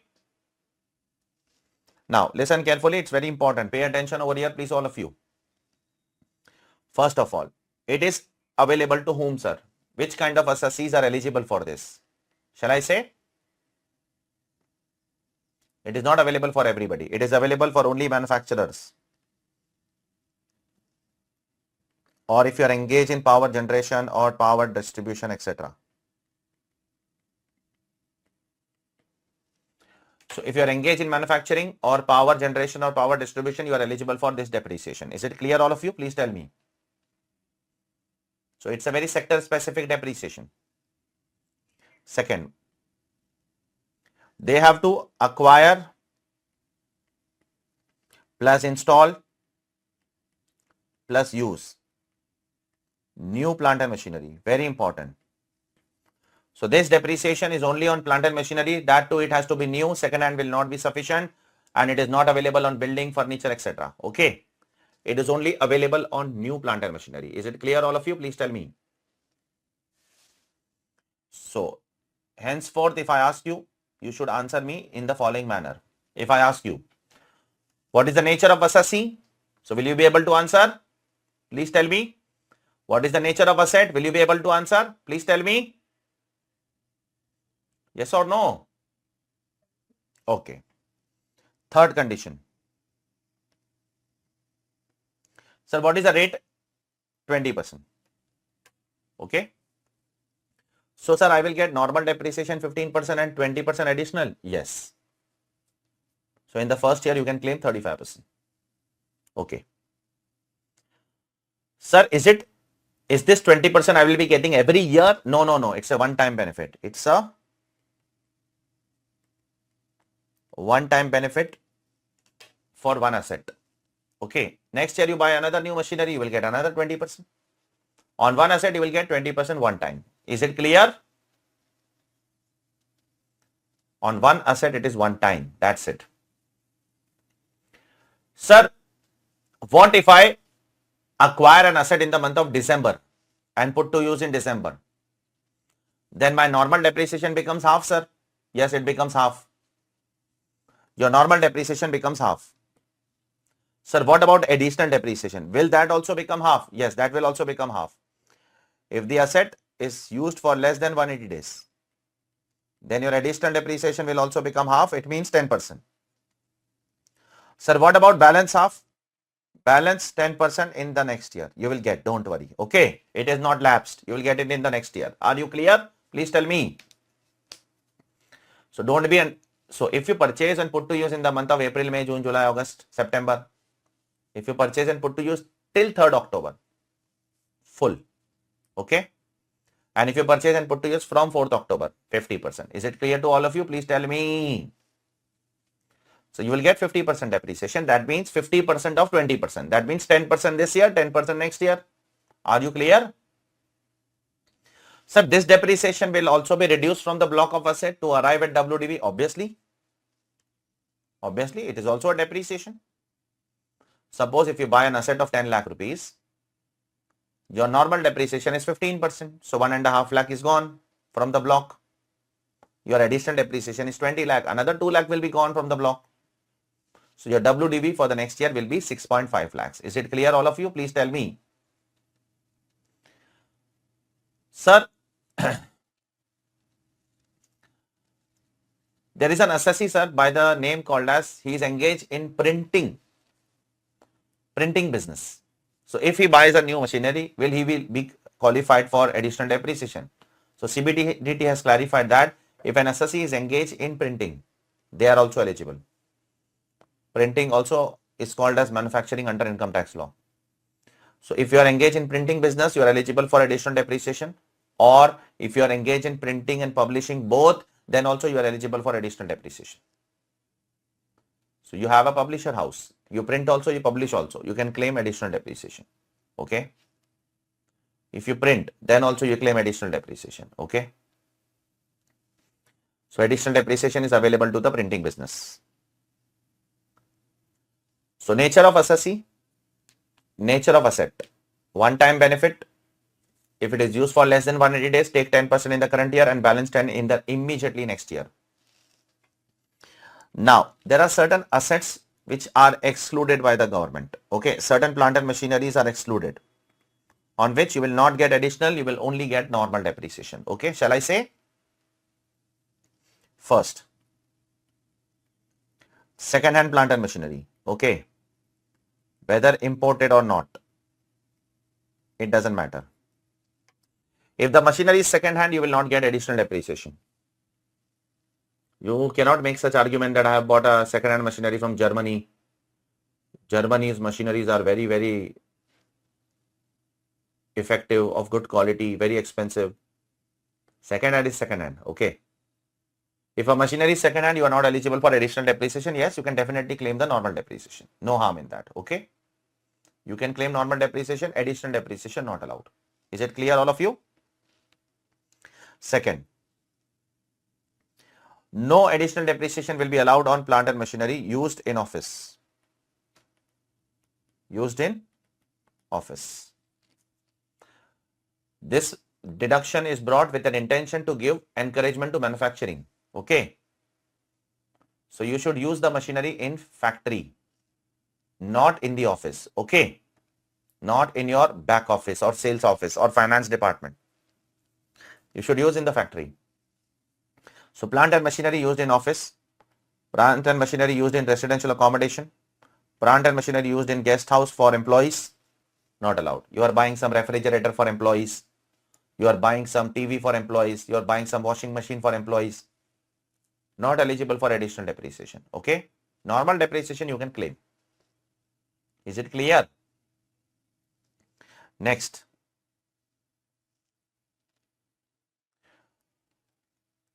If you are using any plant and machinery which is in the nature of motor vehicle, what? Is motor vehicle also plant and machinery? Yes, it is. It comes under the category of plant and machinery only, na? So motor vehicle not eligible for additional depreciation, aircraft not eligible for additional depreciation, ships not eligible for additional depreciation. The reason is very simple. All of them are not directly used in manufacturing. Are you clear? Those are not used directly in the factory. Fourth, any plant and machinery on which you have claimed 100% deduction somewhere else. So any plant and machinery on which you have already claimed 100% deduction somewhere else, like. Suppose you have bought a plant and machinery and you are using that plant and machinery for scientific research purpose. So in scientific research purpose, if you use a plant and machinery, that is already eligible for 100% deduction under income tax law, if you are aware of that. So if you have already claimed 100% tax benefit of an asset, please have some shame. Okay, I'm telling the assessees, not you. Okay, don't worry. I'm telling the assessees, please have some shame. After claiming 100% deduction, you still want what? 20% extra? You will not get it. Okay. So if you have claimed already 100% deduction, you cannot claim 20% additional on that. Is it clear? One last thing. Sir, motor vehicles are not eligible? No, motor vehicles are not eligible for additional depreciation. Those are eligible for normal depreciation. Okay. 15%, 30%, in some cases even 45%, correct? 45% is also there, motor vehicle. When it is 45%, can you please tell? If you are running them on hire and if it was purchased and put to use from 23rd August 2019 to 31st March 2024, to 2020, sorry. Remember or not? I don't forget that date, please. That date is very, very critical for us. Okay. That date is absolutely important for us. So any plant and machinery, 100% deduction you will get. Okay. Then you cannot claim depreciation under 32(1)(2)(a). You cannot claim additional depreciation. Motor vehicle I was talking about. So motor vehicle is not eligible for additional depreciation. But the government says that, listen carefully now. If there is a specifically designed vehicle for factory, there is a small vehicle which is specifically for factory. It's not for running on roads. Example, forklift trucks. Forklift trucks are small vehicles which are used within the factory to move raw material from one place to another. Okay. Suppose your factory is very big. So to move raw material from one place to another, to move any item from one place to another, small forklift trucks are used inside the factory. So forklift trucks are not motor vehicle. Okay. As per the Motor Vehicle Act. Because it is a specifically designed vehicle specifically for factory. It is not to be used on the roads. So because forklift trucks is not a vehicle, whether forklift trucks will be eligible for additional depreciation? Please tell me, all of you. Yes, because it is not a vehicle. It is not about, it does not come in the definition of motor vehicle. Therefore, forklift trucks are eligible for what? They are eligible for what? Please tell me. Additional depreciation. One last thing I would like to say. Are power generating assessees also covered over here? Yes. So for power generating assets, now government has given two options. Either follow block of asset and claim WDV asset method. Okay. And if you remember, I have told you there are 4 depreciation. Third and fourth was for power generating. Remember? So power generating assets have one more option that they can follow SLM also. Okay. Whichever is more beneficial, they can follow. But the condition is if they want additional depreciation, then they have to follow block method. Okay. If they want which depreciation? Additional, then they have to follow the block method. Additional depreciation is not available for SLM people. Okay. Are you clear? For SLM, additional depreciation will not be allowed to you. So I would like to say a few things once again. Additional depreciation, 20%. Nature of assessee, I hope you remember. Nature of asset, I hope you remember. It's a one-time benefit. I hope you understood that. If it is used for less than 180 days in the current year, 10%, balance 10% you can claim in the immediately next year. Okay. Certain machineries are excluded. Now I would like to ask you some questions. You have to tell me whether additional depreciation will be available or not. Okay. Shall I? And you also have to tell me how much will be the total depreciation in the first year. Normal plus additional total how much? Shall I say?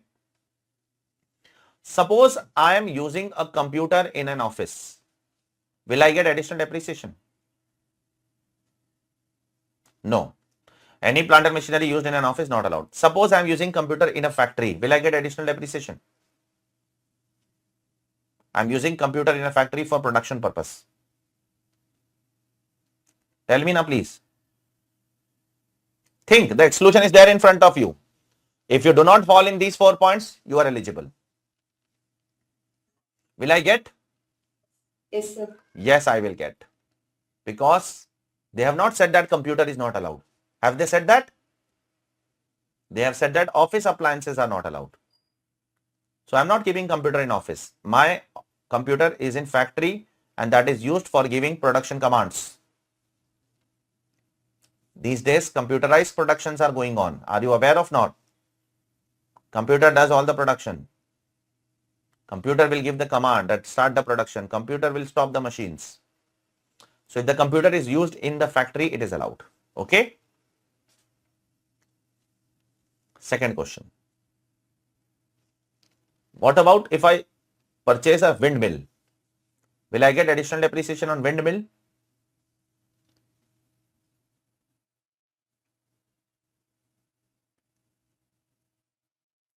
Tell me. I'm using windmill for power generation. Yes, sir. Why not? Is windmill excluded from here? No. So how much is the total depreciation that you are going to get on windmill? 40% normal. Yes. And additional 20. Total 60% you can claim in the first year. Are you clear? Please tell me. Are you clear? Total 60% depreciation you can claim. Okay. So this is what this section is all about. Extremely important for exam. There will be lot of questions based on this. Whenever we will do the questions, you will come to know. After the end of the chapter, we generally do questions. We don't do questions in between. Because to do PGBP question, you should know entire PGBP. In between, you cannot do. Okay. So there are a lot of questions based on this chapter. Okay. So just go through it once and then we'll go ahead. Okay.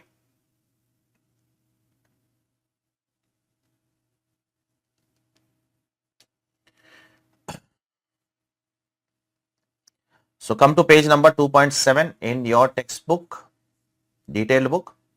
So this is the section of additional depreciation. Okay. We will just try to interpret from here few things. Okay. We will do further analysis. We will do further slide detail analysis. Anyways, I have told you everything what is there in this section, but still.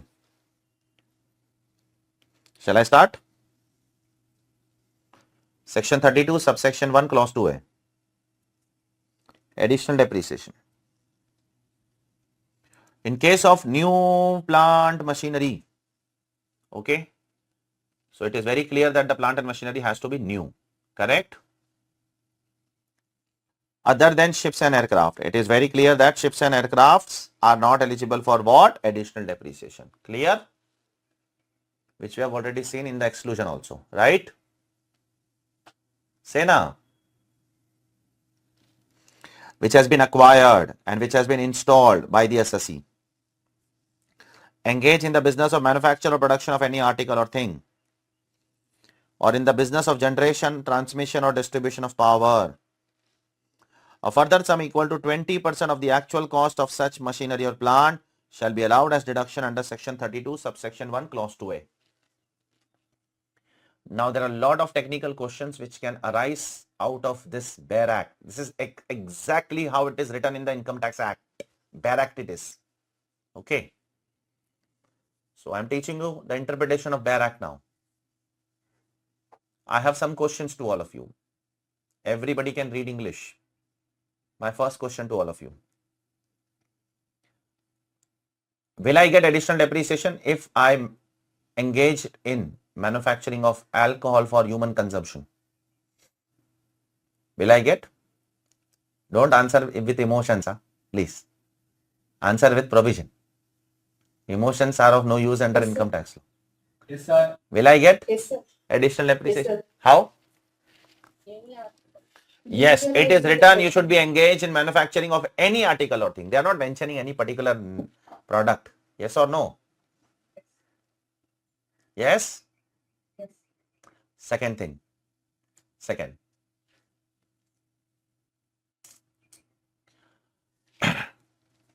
I've told you sometime before when I was explaining the provision that is it necessary to use the asset to claim additional depreciation? Arey, sometime before when I explained you, is it necessary to use Yes, the sir. asset? Yes? Are you Yes, sure? sir. Did I say? Acquired instrument. Yes, sir. Did I say sure? I said? I have written on the board also. You have to be very sure about yourself in life. Yes, sir. Yes, sir. Absolutely. Yes, sir. Okay. Yes, I have said it. Definitely I said that. Okay. Now you have to tell me where it is written in the section. That you have to use it also. What I said, I know that. And what I said is absolutely correct. That also I know. Okay. Where it is written? Engaged in the business.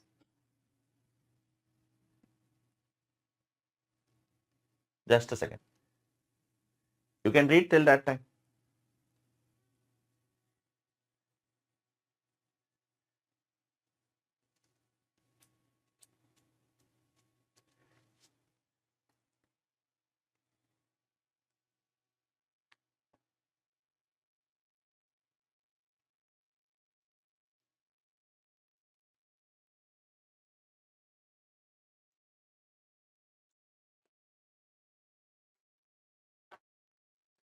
Say na please.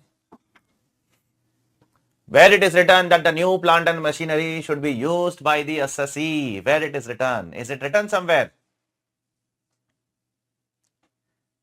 All of you think, all those who are listening to the recording, please think. All my dearest regular batch students. Please say. Tell me fast, yeah, don't think take so much time. Manufacture or production of any articles. or So it is written, na, the assessee should be engaged in manufacturing. That is written. Where it is written that the new machinery and plant should be used. It is only written you should acquire and install. Correct? Yes, acquire word is used. Install word is also used. But the word use is not used. Correct or not? What does that mean? You don't have to use it for the purpose of claiming the additional depreciation. Absolutely yes, you have to use it. Sir, how can you say that? See, because the words of the law says that, pay attention. At the last two lines, a further sum of 20% of the actual cost of such machinery or plant shall be allowed as deduction under section 32 subsection 1 clause 2. What is your section 32 subsection 1 clause 2? That is your main section. So this 20% is further allowed under the main section only. And in the main section it is written that you have to what? Own the asset. You have to what? Use the asset. Are you clear? Are you clear? So directly it is not written over here that you have to use it. But indirectly it is saying that you have to go to the previous section to claim the deduction. This section only tells you extra conditions. to claim additional depreciation. The basic conditions will remain same. Are you clear?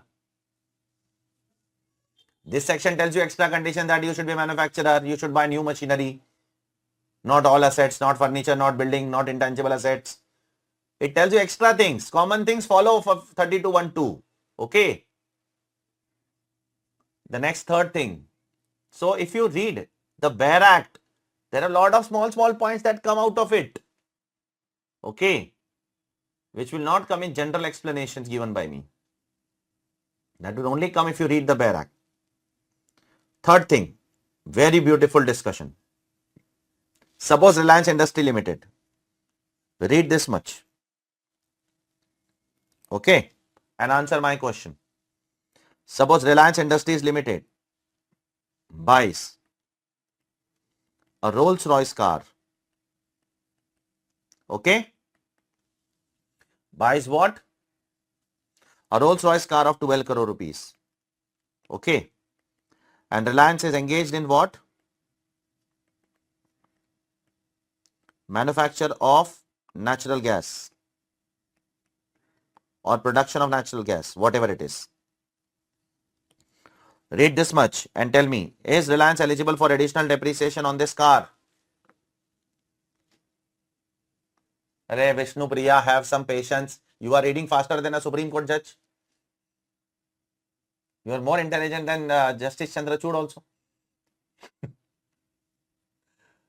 Please have patience, beta. Take your time. It's okay. It's a subject where you need to give time. It cannot be read like Maggie. You have to give time. Please. Okay. This will help you in long run in your practical life. Tell me. Is Reliance Industry eligible for additional depreciation on this Rolls-Royce car? Tell me now fast. Acha, let's read line by line. In case of any new machinery or plant, is this car new machinery or plant? Tell me fast, yaar. Is this car new machinery or plant? Let's not waste time. Is it other than ship and aircraft? It has been acquired and installed by the assessee. Okay. Which assessee? Engaged in the business of manufacture or production of any article or thing. Is Reliance Industry engaged in the business of manufacture or production of any article or thing? Is Reliance Industry engaged or not? Yes, sir. Yes. Then a further depreciation of 20% shall be allowed. Where it is written in the main section, that the car should be used for production, is that relationship established over here? Is anywhere mentioned that the plant and machinery should be used in the production? Tell me. Do you interpret this yellow paragraph somewhere? You interpret as you want. You read in the liberal way as you want, or in the strict way, whichever way you want to read, you can read and try to find out for me, is there anywhere mentioned that the plant and machinery should be used in production? Anywhere it is mentioned? It's not mentioned. It's just said that the assessee should be a manufacturer. Correct? The assessee should have a manufacturing business.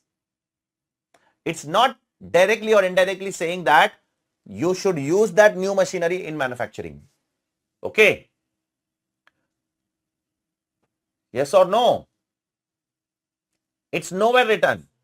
What is written? The assessee should be engaged in manufacturing. Yes, Reliance is engaged in manufacturing. And Reliance has bought new plant and machinery in the form of car. So people used to misuse this section. Okay, like this. Rolls-Royce car comes in the motor vehicle. What? Rolls-Royce car comes in the motor vehicle. Arey Vishnu Priya, that is given under the next paragraph, exclusion. And this next paragraph came later on after bringing this provision. That's what I'm trying to say. Vishnu Priya, I am not telling you to read the next paragraph. I am telling you to read this box. In this box, it is mentioned anywhere motor vehicle is excluded. In this box, only two assets are excluded. Which two assets? Which two assets? Only ships and aircraft. Correct? Ships and aircraft. Motor vehicle is not excluded. Correct or not? So people, Yes, sir. that's what I'm trying to tell you. People used to claim depreciation, additional depreciation on their car, on their computer. Yes, on their office appliances. Because it is nowhere written that the plant and machinery should be used for what? Tell me now. Manufacturing purpose. Are you clear? Yes, So people used to misuse that. Okay? And for that purpose, the government brought a proviso. What is a proviso? Proviso means an exception. Okay? So the government brought a proviso. Proviso means an exception to the section. So then this particular proviso was entered by the government that no deduction shall be allowed in respect of what? Any machinery or plant which was either used within India or outside India by any person. It means second-hand machinery. Are you clear? And now you can read this entire proviso. The list which I have told you, you will find the same thing over here. Check.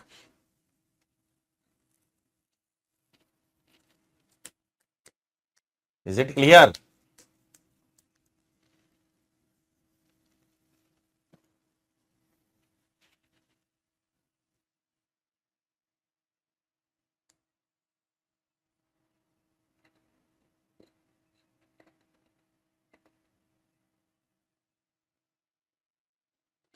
Is it clear to all of you? Please tell me. And then the next paragraph talks about that if you use for less than 180 days, then 50% will be allowed in the current year and balance 50% will be allowed in the, say, next year. Okay. And then the next is a CBDT circular, which is giving relaxation to printing industries. Okay. So for if an assessee is engaged, let me see how you have listened properly or not. If an assessee is engaged in printing, will he get additional depreciation? Tell me fast. The answer is yes. What if he is engaged in printing and publishing both? Then he will get additional depreciation. Then also he will get additional depreciation. What if he is only engaged in publishing? Then he won't get additional depreciation. Are you clear? Please tell me. So only printing? Yes. Printing and publishing? Yes. Printing has to be there. Along with printing, if you are doing publishing, fine. Only publishing? No. Because if you are only publishing, then you are doing marketing, right? Then you are not making any books or newspapers. You are not doing any activity. You are doing a marketing activity. Publisher does a marketing activity. Yes, along with publisher, if you are printing also, then you are eligible for additional depreciation. Clear? So that's what CBDT has mentioned over here. Okay. So this is where we stand as far as our depreciation is considered. Depreciation is a long discussion. As I've told you, it will take a lot of time for us to do depreciation.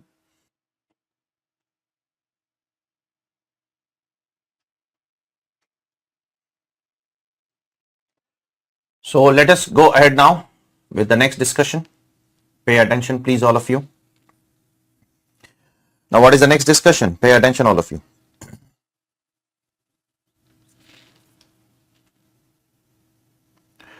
As you all know that depreciation under the income tax law under section 32 subsection 1 clause 2 is allowed on WDV basis, correct? So now the question is what do you mean by the term WDV? What does the term WDV means? Okay. This is what we are going to understand now, okay? So pay absolute attention on the definition of WDV now. Sir, what is WDV? WDV is defined in section 43(6). Sir, what is the meaning of WDV? It is somewhat similar to what we all know. We all know the definition of WDV. WDV means actual cost minus depreciation actually allowed. So whatever is the actual cost of your asset, you have to reduce the depreciation which is actually allowed. Okay. And after that, you are going to get your what? WDV. Now, anyways, the definition of WDV or the concept of WDV is not relevant in first year. It is relevant from the second year onwards. Correct or not? Because in the first year, when you purchase the asset, you depreciate the asset on actual cost only. Correct or not? You don't depreciate the asset on what basis? On WDV basis. In the first year, whether it is SLM or WDV, it doesn't matter. It is one and the same thing only. Correct or not? It is same. Yes, from second year onwards, WDV matters. The value will start to fall and you have to take depreciation on the fallen value. So, this is a small definition of WDV. So, whatever is the actual cost, you have to reduce depreciation actually allowed from them. Okay. Now, there is one exception to this rule. What is that one exception? Pay attention, please, all of you. If you are engaged in partial agricultural business and partial taxable business, then there is some rule which is to be followed by us. Pay attention, please. You might have done in CA Inter the concept of partial taxability. Like, for example, let me remind you that if an assessee is engaged in growing and manufacturing tea in India, then 40% is taxable and 60% is exempt. Do you remember that? Do you remember, Vishnu Priya? Yes. Similarly, if an assessee is engaged in growing and manufacturing coffee or rubber, then also some portion was taxable, some portion was exempt under section 10. Yes or no? So, let's take an example. Say, for example, there is an assessee who is engaged in growing plus manufacturing tea in India. Okay. Then whatever income he earns, the government says that 40% is taxable. Okay. And 60% is what? Exempt. Is it clear? Now, what does the government says over here? Pay attention, please, all of you. Now, suppose such assessee who is engaged in both the activity, okay? Suppose he buys a plant and machinery for 100 crore, okay? Now, if he wants to find out his WDV for the next year, then the definition of WDV is what? Actual cost minus depreciation actually allowed. Yes, just now we have seen. So, when he will reduce the depreciation actually allowed from here, how much depreciation he should reduce? Okay. Plant and machinery is subject to how much depreciation? 15%. 15% will come to how much? 15 crore. Correct? So, the question which was raised to the department was, from here he should reduce 15 crore or only 40% of 15 crore, because only 40% is taxable. Are you able to understand my question? Listen carefully once again. WDV is equal to actual cost minus depreciation actually allowed. So, while computing the WDV of such assessees who are engaged in agricultural income plus taxable income, both assessees engaged in both the incomes. Assessees earning exempt income also 40% taxable, 60% exempt. Whatever assessee earns, only 40% is taxable, 60% is absolutely exempt. So, the question is, while computing the WDV of the asset, should I reduce the full depreciation or I should only reduce 40% of the depreciation, because only 40% is taxable? Yes or no? So, the department said that no, for the purpose of computing depreciation, you are going to reduce full depreciation. Okay, full depreciation has to be reduced and 85 crore will become your WDV. For that purpose, the government has put an explanation which says that, listen to my words very carefully, that if you are engaged partly in taxable business and partly in exempt business, then you assume that, then you deem that you do entirely taxable. Okay, you deem that your entire income is taxable and the entire depreciation has to be reduced from the cost of the asset to arrive at WDV. Okay, moral of the story is very simple. If you are engaged in partly agricultural, partly exempt business, partly taxable business, while computing depreciation, you reduce full depreciation. Is it clear to all of you? Please tell me. So, this is what it is written over here in your book. Pay attention. You can read this.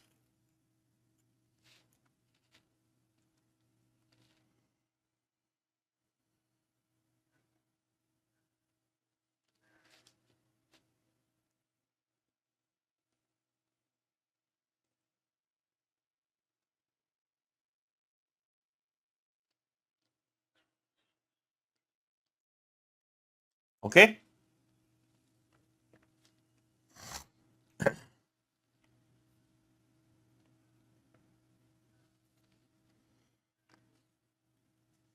Now pay attention. Now, why the government has done so? Why they have told you to reduce full depreciation? Okay. First, I would like to ask you all, is it a benefit for the assessee or is it a disadvantage to the assessee? Tell me. Government is allowing you to reduce full depreciation from the block of asset. Is it a benefit or disadvantage? It's a okay. Anybody else? Yeah, Niveda, please. And on value will be reduced to purpose. Depreciation amount will be. So it is a disadvantage according to you. Okay. It Okay. would be advantage, sir. It will And be keeping the asset. While selling the asset, it would be a disadvantage. no, right now. Please tell me whether it is an advantage or disadvantage, Vishnu Priya. Right now, Currently, it will be an advantage, sir. it will be an advantage. To Okay. reduce the income, it will be an advantage. Okay. Now let me explain you this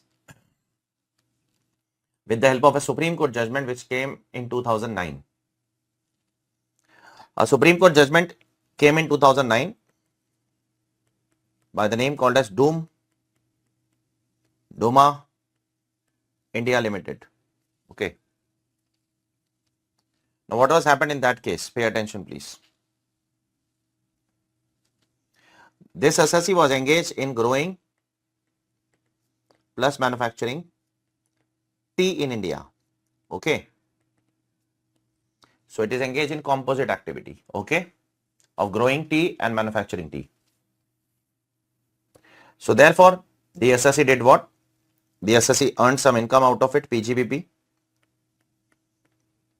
before depreciation. It was 3,000 lakhs. Okay. Then from here, depreciation on actual cost of the asset, some 1,000 lakh was the actual cost of the asset on which the assessee has claimed 15% depreciation. Okay. So that comes to 150 lakhs. And now this 2850 is the composite income. Composite income means this income is coming from growing and manufacturing tea in India. Okay. Now this composite income will be bifurcated by the assessee into two parts. 60% exempt and 40% taxable. Okay. Are you clear? This is how the assessee will compute the income. Now the question is, now the time has come to compute the WDV of the asset. What is WDV? WDV is actual cost minus depreciation actually allowed. So what assessee said to the court? That my actual cost of the asset is 1,000 lakhs. Okay. Are you clear? And the assessee said to the court and to the department also that my depreciation which is actually allowed to me to save my tax. Okay. The depreciation which is actually allowed to me to save my tax is only 40% of this amount, because only 40% is taxable, not entire income. My entire income is not taxable. Okay. Listen carefully now. It's a very, very technical point. What is the definition of WDV? It is actual cost minus depreciation which is actually allowed to you. So the assessee is saying that my entire income is not taxable. Only 40% is taxable. Okay. So depreciation is also only allowed to the extent of 40% only now. If you didn't understand this mathematics, I'll explain you in a simpler manner. Okay. Say 3,000 lakhs is my profit. This profit came from where? From growing and manufacturing tea in India. Okay. Let's bifurcate here only. How much is taxable? 40%. Okay. Therefore, taxable portion is 1200 lakhs. Correct? And how much is exempt? 1800 crore. 1800 lakhs. Okay. So now we are bifurcating the income at this level. Okay. Yes or no? Sir. We are bifurcating pre-depreciation, not post-depreciation. So now even depreciation will be bifurcated between both of them. Yes or no? So here, how much depreciation will be reduced? 60%. 60% of 150 lakhs will come to 90 lakhs, correct? And here 40%, 40% of 150 lakhs will come to 60 lakhs, correct? Now please tell me, this income is anyways exempt? Yes or no? Yes, sir. So is this depreciation saving your tax?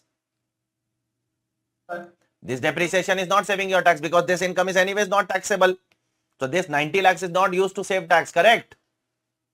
The depreciation which is actually allowed to me is only 60 lakhs, correct? So the assessee said to the court, go by the definition. What is written in the definition?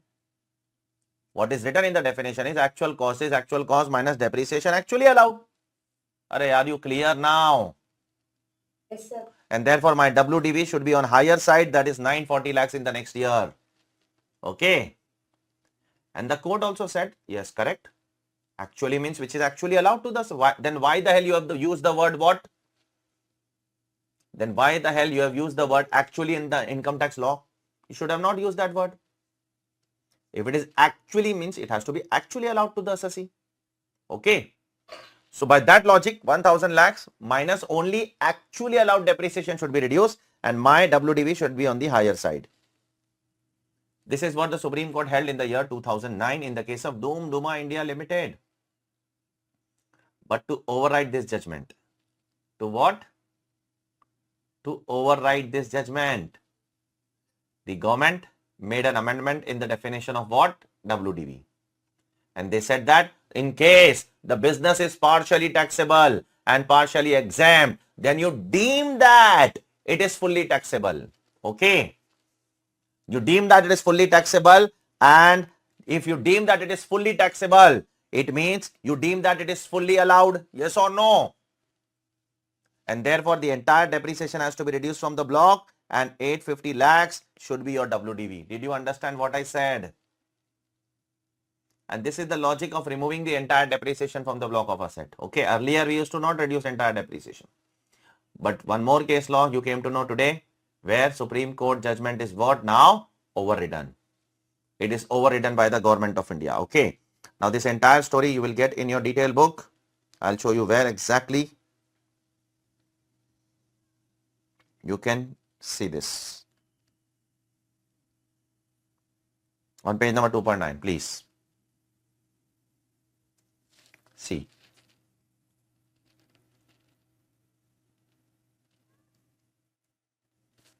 So one explanation is added by the government of India to nullify the Supreme Court judgment.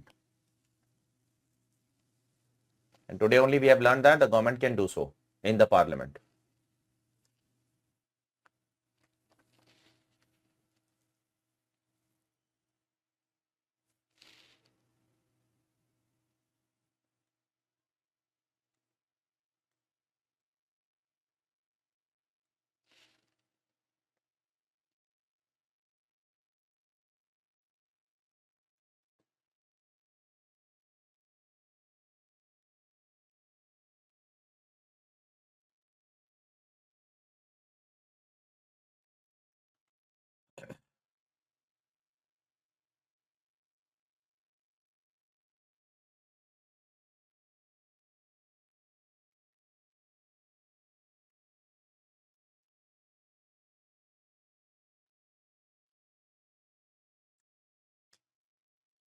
Is it clear?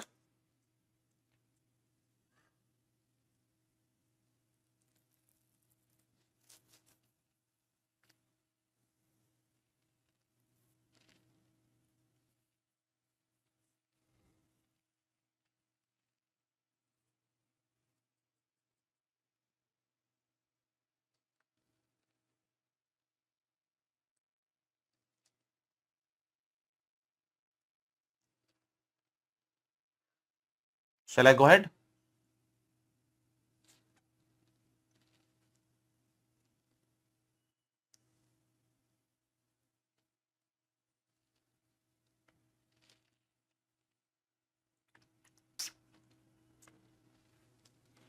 So after the WDV definition, let's go ahead with the next part. The next part comes from the definition of WDV only. Okay. Sir, what sir? What is WDV? WDV is actual cost minus depreciation actually allowed. Correct?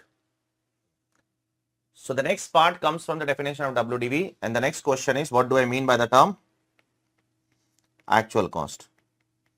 Sir, actual cost means what, sir? Sir, please tell us, what do you mean by the term actual cost? Because WDV includes the word actual cost, now we need to interpret the word actual cost also. Oh, it's a long discussion. It's a very big definition. The term actual cost is defined in section 43 subsection 3. Okay. Sorry, 43 subsection 1. Sir, what is actual cost? Listen carefully to my words. Pay attention. The term actual cost means, it's a very vague definition. The term actual cost means actual cost. What kind of definition is this, sir? If somebody asks me, what is the meaning of Vishnu Priya? It's Vishnu or Vishni? Vishni? Then why do you write wrong spelling in your name in Zoom? Right? It's wrong, na? So if somebody asks me what is the meaning of Vishnu Priya, so what will I say? Vishnu Priya means Vishnu Priya. What kind of definition is this?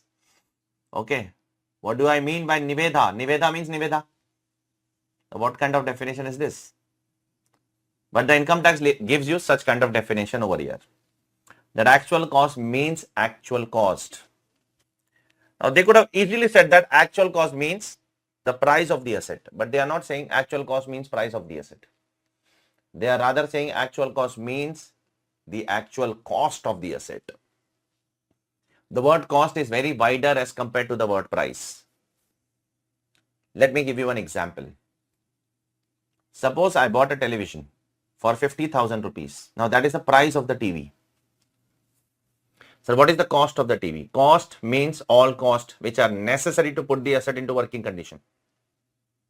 All those costs which are absolutely important to put the asset into working condition should form part of the cost. Sir, so what does the term cost includes? All cost. For example, I bought a TV for 50,000 rupees. The price of the TV is 50,000 rupees. So what is the cost of the TV? Then I have to think a lot of things. I have to bring the TV, transportation cost might be there. I have to install the TV, installation cost might be there. I have to give electricity, electricity cost will be there. So all these costs are there which are attached to TV. So if somebody asks me what is the actual cost will include all these extra incidental cost also. So therefore the law says that actual cost means actual cost. Okay. It does not mean what? Price of the asset. You have to take all the necessary costs which are necessary to put the asset into working condition. Okay. The definition does not complete here. The definition continues. I am again saying actual cost means actual cost of asset to the assessee as reduced by that portion which is directly or indirectly met by any person or authority. So if to buy an asset, if somebody has helped you, like government has given you some grant or subsidy to buy an asset. Say you are buying an asset of 100 lakhs and government is giving you grant of 20 lakh rupees. Then that 20 lakh is not your cost, na? That you have not incurred from your pocket. How can you claim depreciation on that? So that portion has to be reduced from the cost of the asset. Are you clear? Please tell me.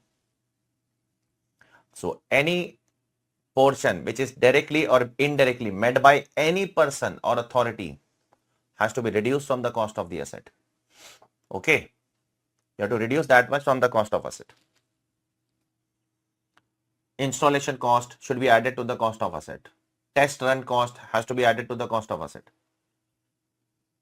Whatever expenditure is necessary or which are related to asset, and till the time the asset is not put to use, you have to capitalize and claim depreciation. Okay. You have to add that to the cost of asset and claim depreciation. Next, suppose on 1st of April 2024, I took 10% loan of 10 lakh rupees. Okay. For constructing an asset. Okay. And the construction got completed on 1st of Jan 2025. The asset is ready. And we have started to use the asset. Okay. Now the question is, what will happen with the interest of this period? So the law very clearly says that till the time the asset is not used, okay, till the time the asset is not used, the interest has to be what? It has to be capitalized to the cost of asset. Is it clear, all of you? Please tell me. This is the same thing which you do in accounts also, right? In accounts also, in financial reporting also, the same treatment is given in books of accounts, right? Till the time the asset is not put to use, you have to capitalize the borrowing cost.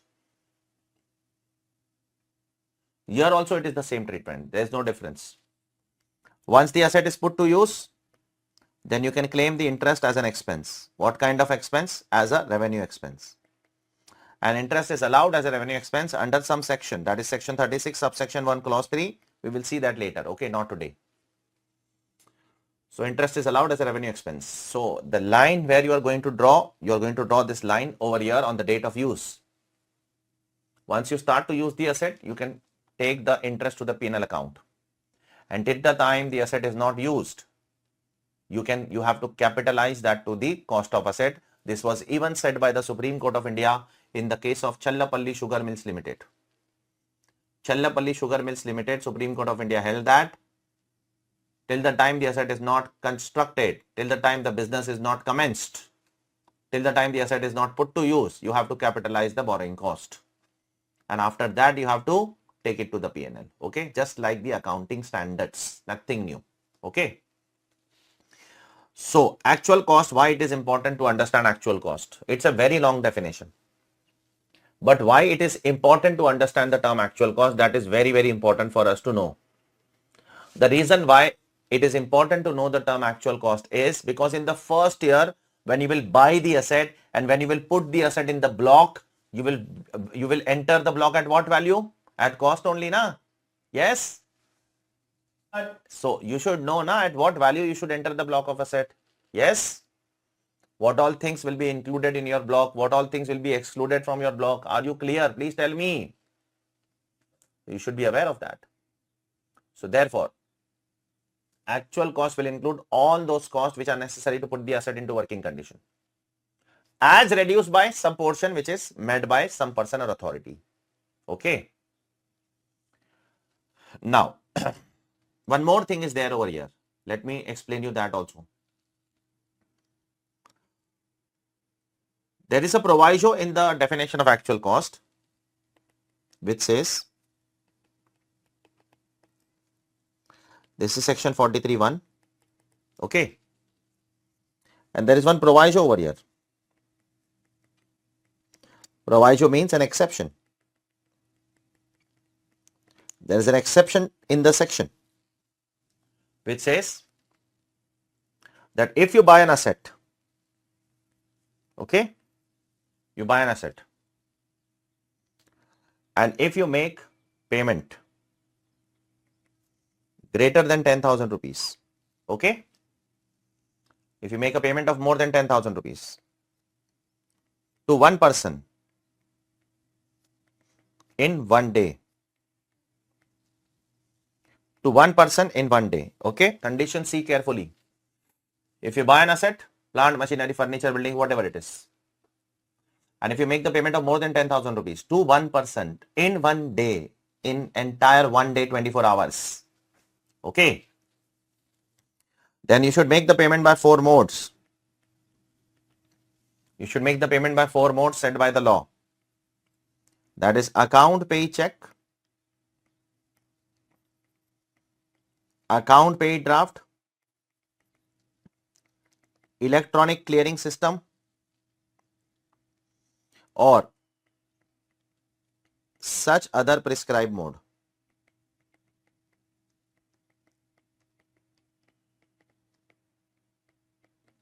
So listen carefully my words. So if you buy any asset and make the payment of greater than 10,000 to one person in one day, then you should make the payment by these four modes. Either by account pay check mode number 1, either by account pay draft mode number 2, either by ECS mode number 3, or such other prescribed mode which government will prescribe. Government has prescribed certain modes which I'll tell you in a while. Okay. Account pay check, okay. Account pay draft, okay. ECS, okay. Sir, what does come in such other prescribed mode? Can you please name them? Yes, I'll name them. I'll name all of them. Such other prescribed mode, electronic mode includes internet banking, NEFT, RTGS, IMPS, debit card, credit card, UPI, Aadhaar Pay, Bheem UPI, all these things. Okay. You can make the payment by these modes also.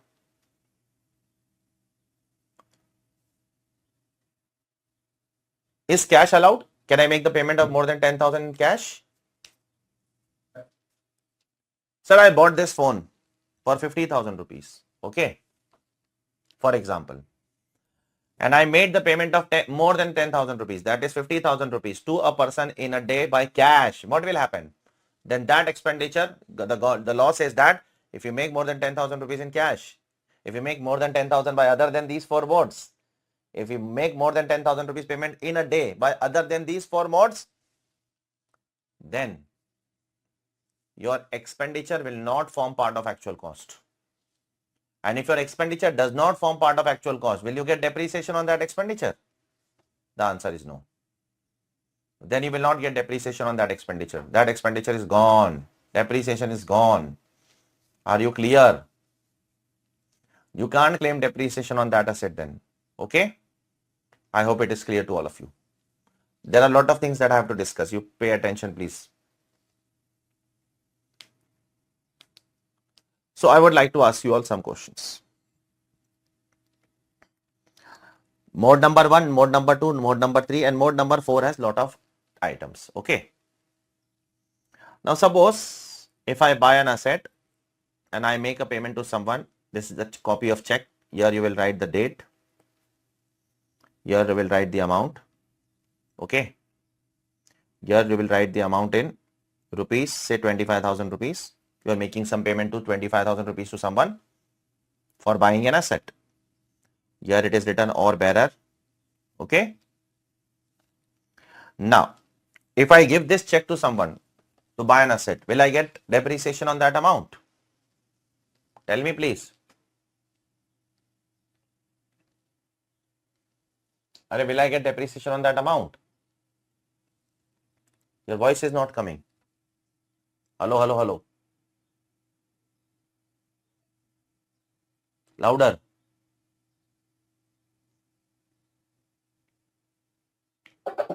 Just a second. Please say something. Alani, say na something. Sir. Huh. Yeah, Niveda, your voice is not coming. Is it allowed? Tell fast here, please. 25,000 I am paying by this check. Is it allowed? Tell me fast here. It's not allowed. Why not allowed? It's not account pay. It's not account pay check. Not allowed. Okay. It's a bearer check. What kind of check it is? A bearer. Bearer check is not allowed. If you want to give bearer check, give up to 10,000. It's okay. More than 10,000 not allowed. Okay. Are you clear? Acha, then I will make some changes in the check. I'm cutting this bearer. I'm making a cross over here. Is this allowed now? Is this allowed? Please tell me, Vishnu Priya. Is this allowed? And the answer is no. Even this is not allowed. Why, sir? This is not a bearer check. This is a cross check. So cross check is not allowed. No, the law does not use the word cross check. The law uses the word account pay check. Then means what has to be written? Account pay word has to be written over here. Without that, the check is invalid. Are you clear? account pay check has to be written. Without that, the check is invalid. Absolutely invalid. Okay. So the word account pay has to be written over there. I hope it is clear to all of you. Is it clear? Bearer check not allowed. Cash not allowed. Even cross check not allowed. Cross check not allowed. Account pay check has to be there. Account pay draft has to be there. ECS has to be there. Electronic modes have to be there. Okay. Coming to this line. Suppose I buy an asset of 30,000 rupees. Okay. I buy an asset of 30,000 rupees today. And what I did is I paid 15,000 cash today and 15,000 cash tomorrow. Will that be okay?